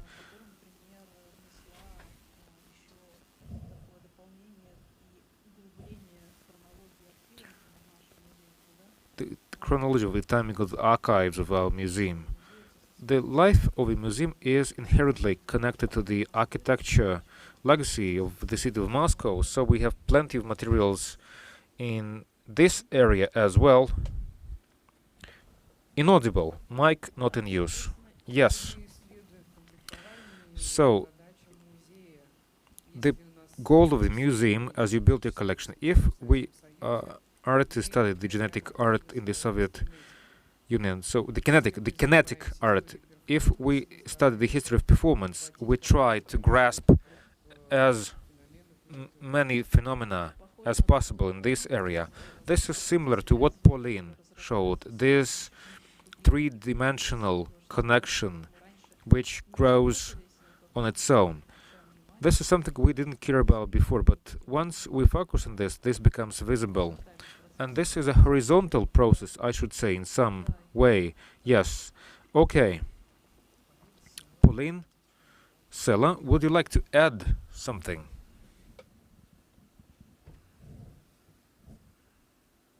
Yes, thank you very much. I think I'll respond to the second question about decolonization of museum practices and all that. Well, first of all, I think this whole concept of decolonization might be approached differently depending on where you find yourself as a curator. And in Western museums and Western galleries, their approach to decolonization might take a different path from the kind of decolonization that we will be practicing on the African continent. And I'll speak to that. So in speaking about decolonization, Walter Mignolo has stressed the importance of even shifting away from this whole dialogue of decolonizing the academy or decolonizing art and aesthetic practices and all that, and shift more into the field of delinking or what it terms as decolonial aesthesis. And that's what I'll speak to because it relates to the kind of decolonial practice we employ in Chin Museum space. And when you saw my presentation, the slides that I showed to you, It gives you an idea of how we dig deep into indigenous knowledge systems and interact with the local gatekeepers of indigenous knowledge systems, the chiefs, the indigenous priests, and the community elders. They are the knowledge keepers. They are the people who have access to the aesthetic practices and the traditions and all that. So then the decolonization process becomes an automatic process, because then you are going back to your roots, you are going to the source to pick information from there and to pick aesthetic practices that speaks to the cultural expressions of your own people. Then you don't look elsewhere so that you even have to decolonize what you are doing in the first place, because then what you are already doing is deeply rooted in your immediate social circles. And that's what Walter Mignolo argues for scholars and academics to veer towards, because this whole decolonial dialogue has become very vague and ambiguous, and people can't really pinpoint what exactly it is they are trying to decolonize. He says, just go back to the source. Decolonize, instead of decolonizing whatever you are doing, we should focus more on decolonizing the senses. That's where the art interacts with the human itself. So that is what I can speak to. I don't know if this answers your question. Спасибо большое. Yes, thank you very much. Any more questions? Да, конечно.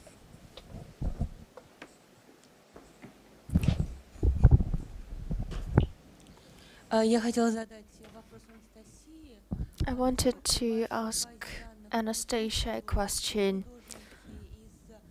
Does your database feature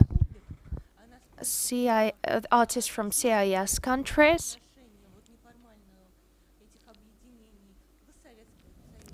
How strong were the connections between the artists in the Soviet Union, between different republics, and now? Thank you very much for the question. We don't focus exclusively on the Soviet context. So regionally, we are about Russia, and we keep focusing on Russia. But pretty much like Sasha and I have said already, there is a horizontal network of connections, and when we collect data, all of these connections, of course, involve all those present in the field. And it's not limited to the Soviet Union exclusively. All of these people make it to the database if they took part in any events along with Russian artists, with the local artists. Sasha wants to add something, I think. Just a couple of words, really. Contextually, in the Russian art history, Russian, not Soviet, we focus on the time after the crash of the Soviet Union. Some schools of post-Soviet republics emerge. In the cases of strong connections, we have Belarus, we have Armenia, Georgia, Ukraine, Estonia. All of these countries, of course, are featured in the database if they were in the orbit of the context of our main characters, so to speak. Exactly, since we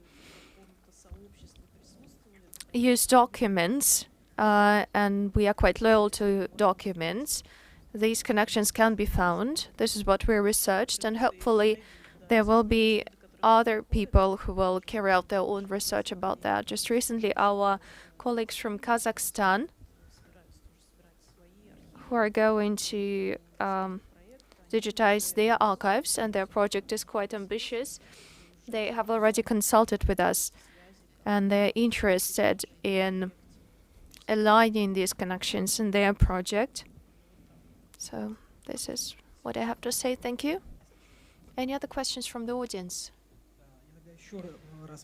Then let me use my role as a moderator and ask another question to Pauline.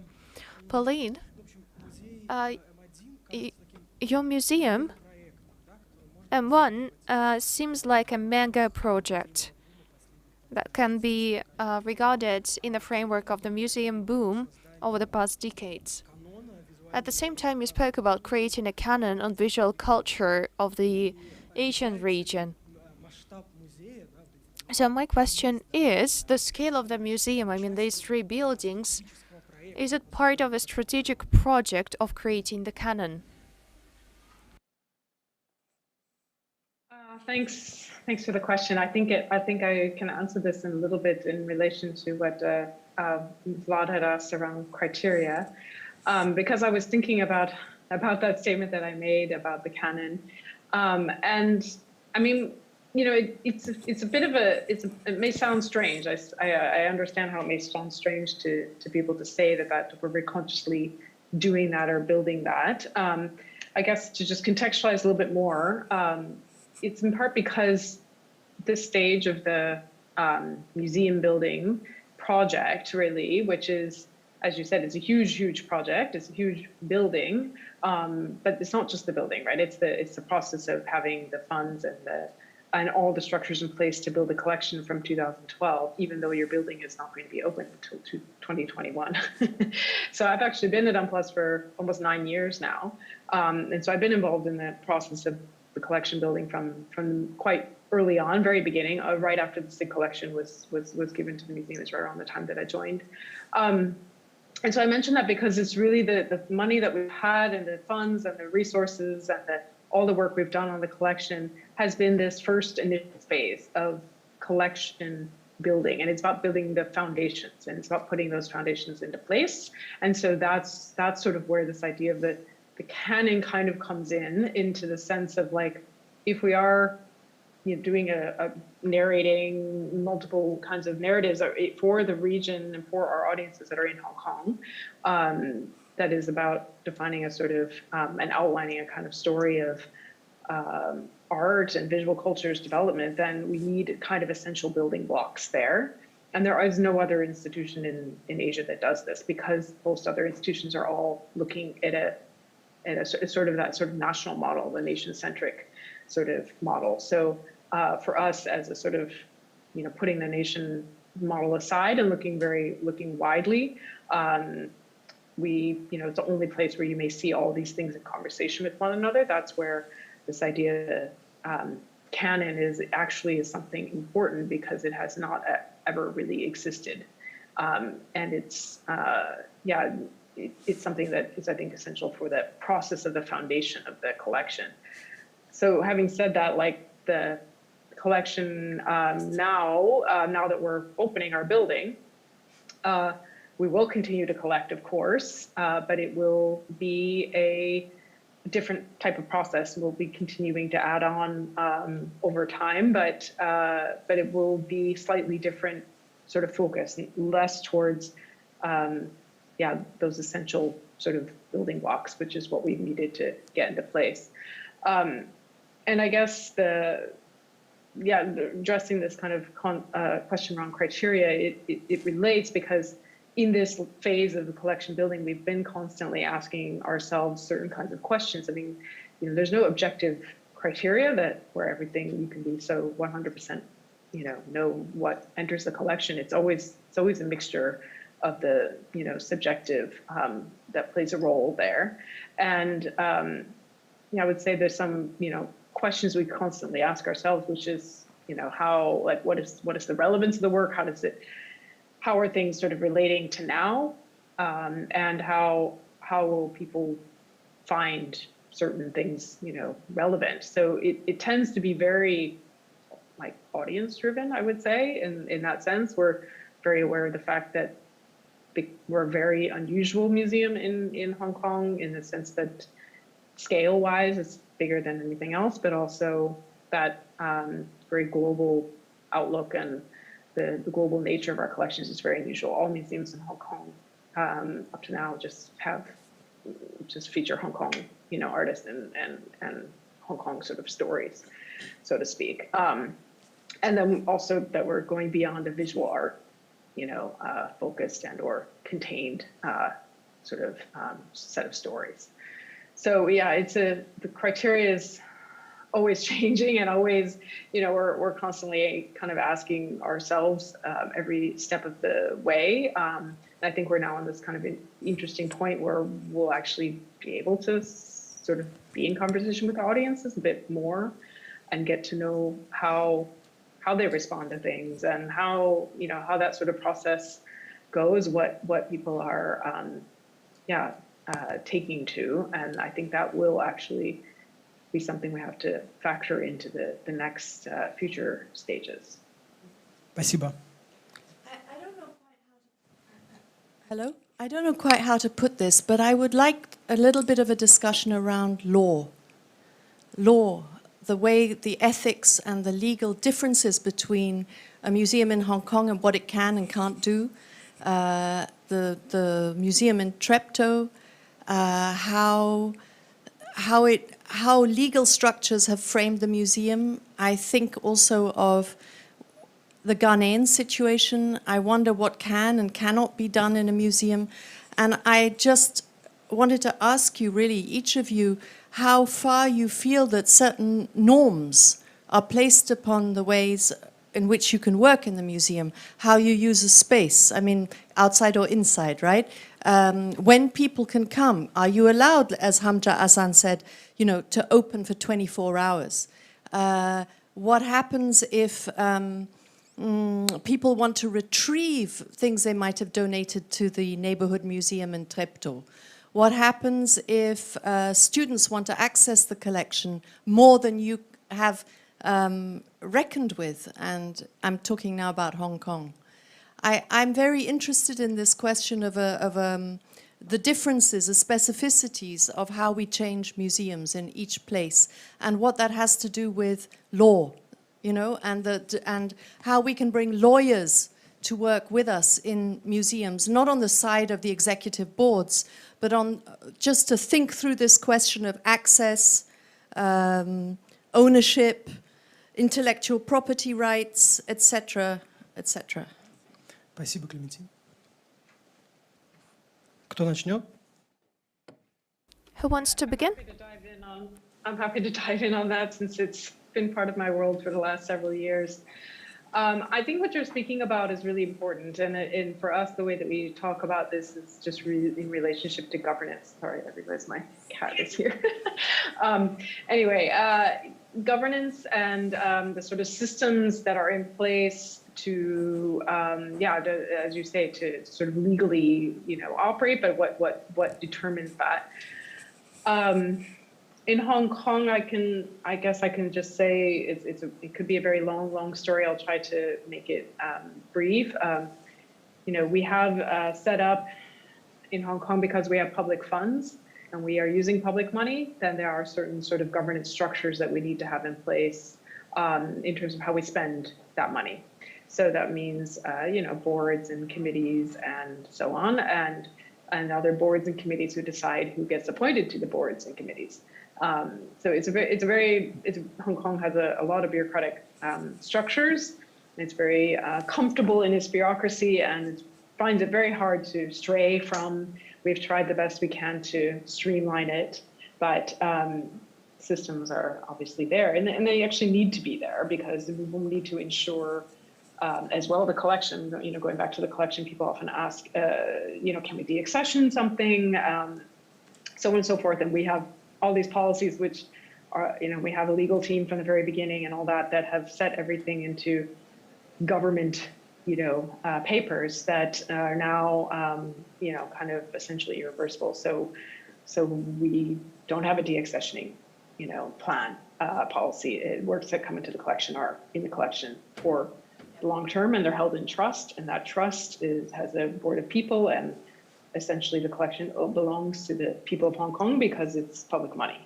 So, these kinds of systems and structures have been set up, and they're important to get in place because so many museums, at least in China and other parts of Asia, are set up in a private way that don't have those systems, and then things kind of can go awry or at least be unclear. And Hong Kong is particularly diligent on that front. So I would say that, we are in a way following the systems that are already here, but at the same time, because we're not a government body and we're not part of the government, I'm not a government employee, there's a autonomy that we have from the government at the same time. So we also try to push as far as we can to change the systems that exist so we can have the opening hours that we want and, you know, so on and so forth. It's always a bit of push and pull, but I think it's a really important question to ask, and it comes really into the nitty-gritty of these practical things, which influence how people interact with the institution and what their experience will be ultimately. Спасибо. I don't want to take up too much time. Хотите что-нибудь добавить?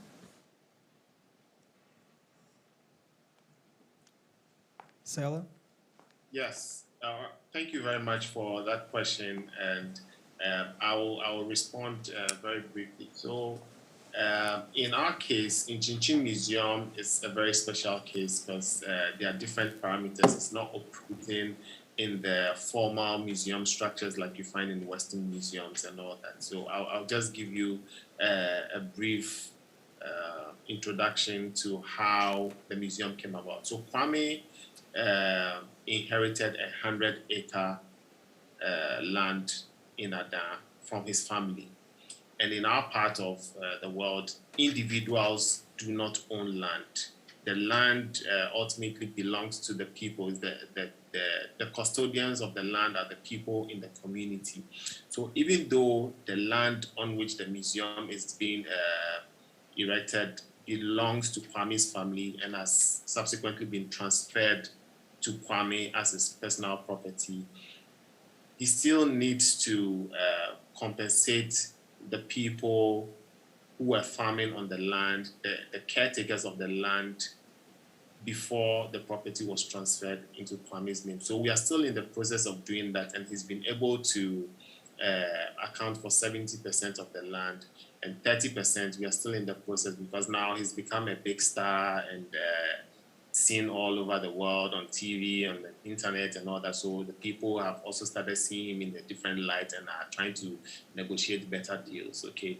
But then ultimately, the chiefs of the land are the real custodians of the land, and they have a stake in the land. So then any law governing the museum now does not solely becomes the personal decision of Kwame. He needs to engage the members, the elders of the community, and the chief, because even though this is an artist-led initiative, it is community-driven. The members of the community form part of the day-to-day activities of the museum. They contribute. So what Kwame did was that he, even though he has acquired the land from the people legally, he has created this community trust where he occasionally puts donations and contributions to help with the upkeep of the members of the community. He set up a brilliant but needy foundation for needy students who are brilliant to be able to benefit from the proceeds of the museum. So even though the land belongs to him now, he still contributes to the upkeep of the community. And we are in the process of developing the legal paperwork and museum policies and all these legal framework to be able to determine who owns what and what can be brought into the museum and what cannot be brought, because we are still in the initial stages. And this is something I've been discussing with Kwame in the last few weeks about putting in proper intellectual property measures, copyright issues, to be able to claim full ownership of some of these artistic productions that were created by him for the museum. So these are conversations that we are still having, but it's very, very important to think around some of the legal issues of museums in such a setting, because it's not a straightforward setting that you find in your typical museum. This is connected to a community. So the museum sits in the center of the community, and the community forms part of the museum.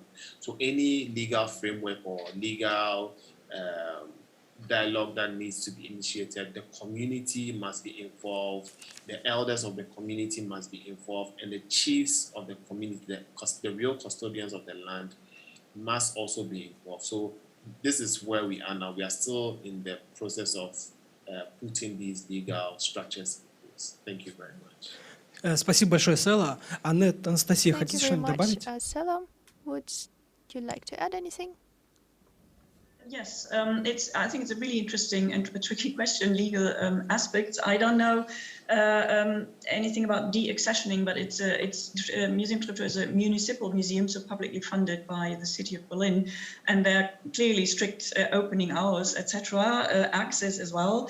And I'm sure that de-accessioning is an issue, but I don't know much about this. However, there are two issues that struck me particularly in my conversation with the one of the curators.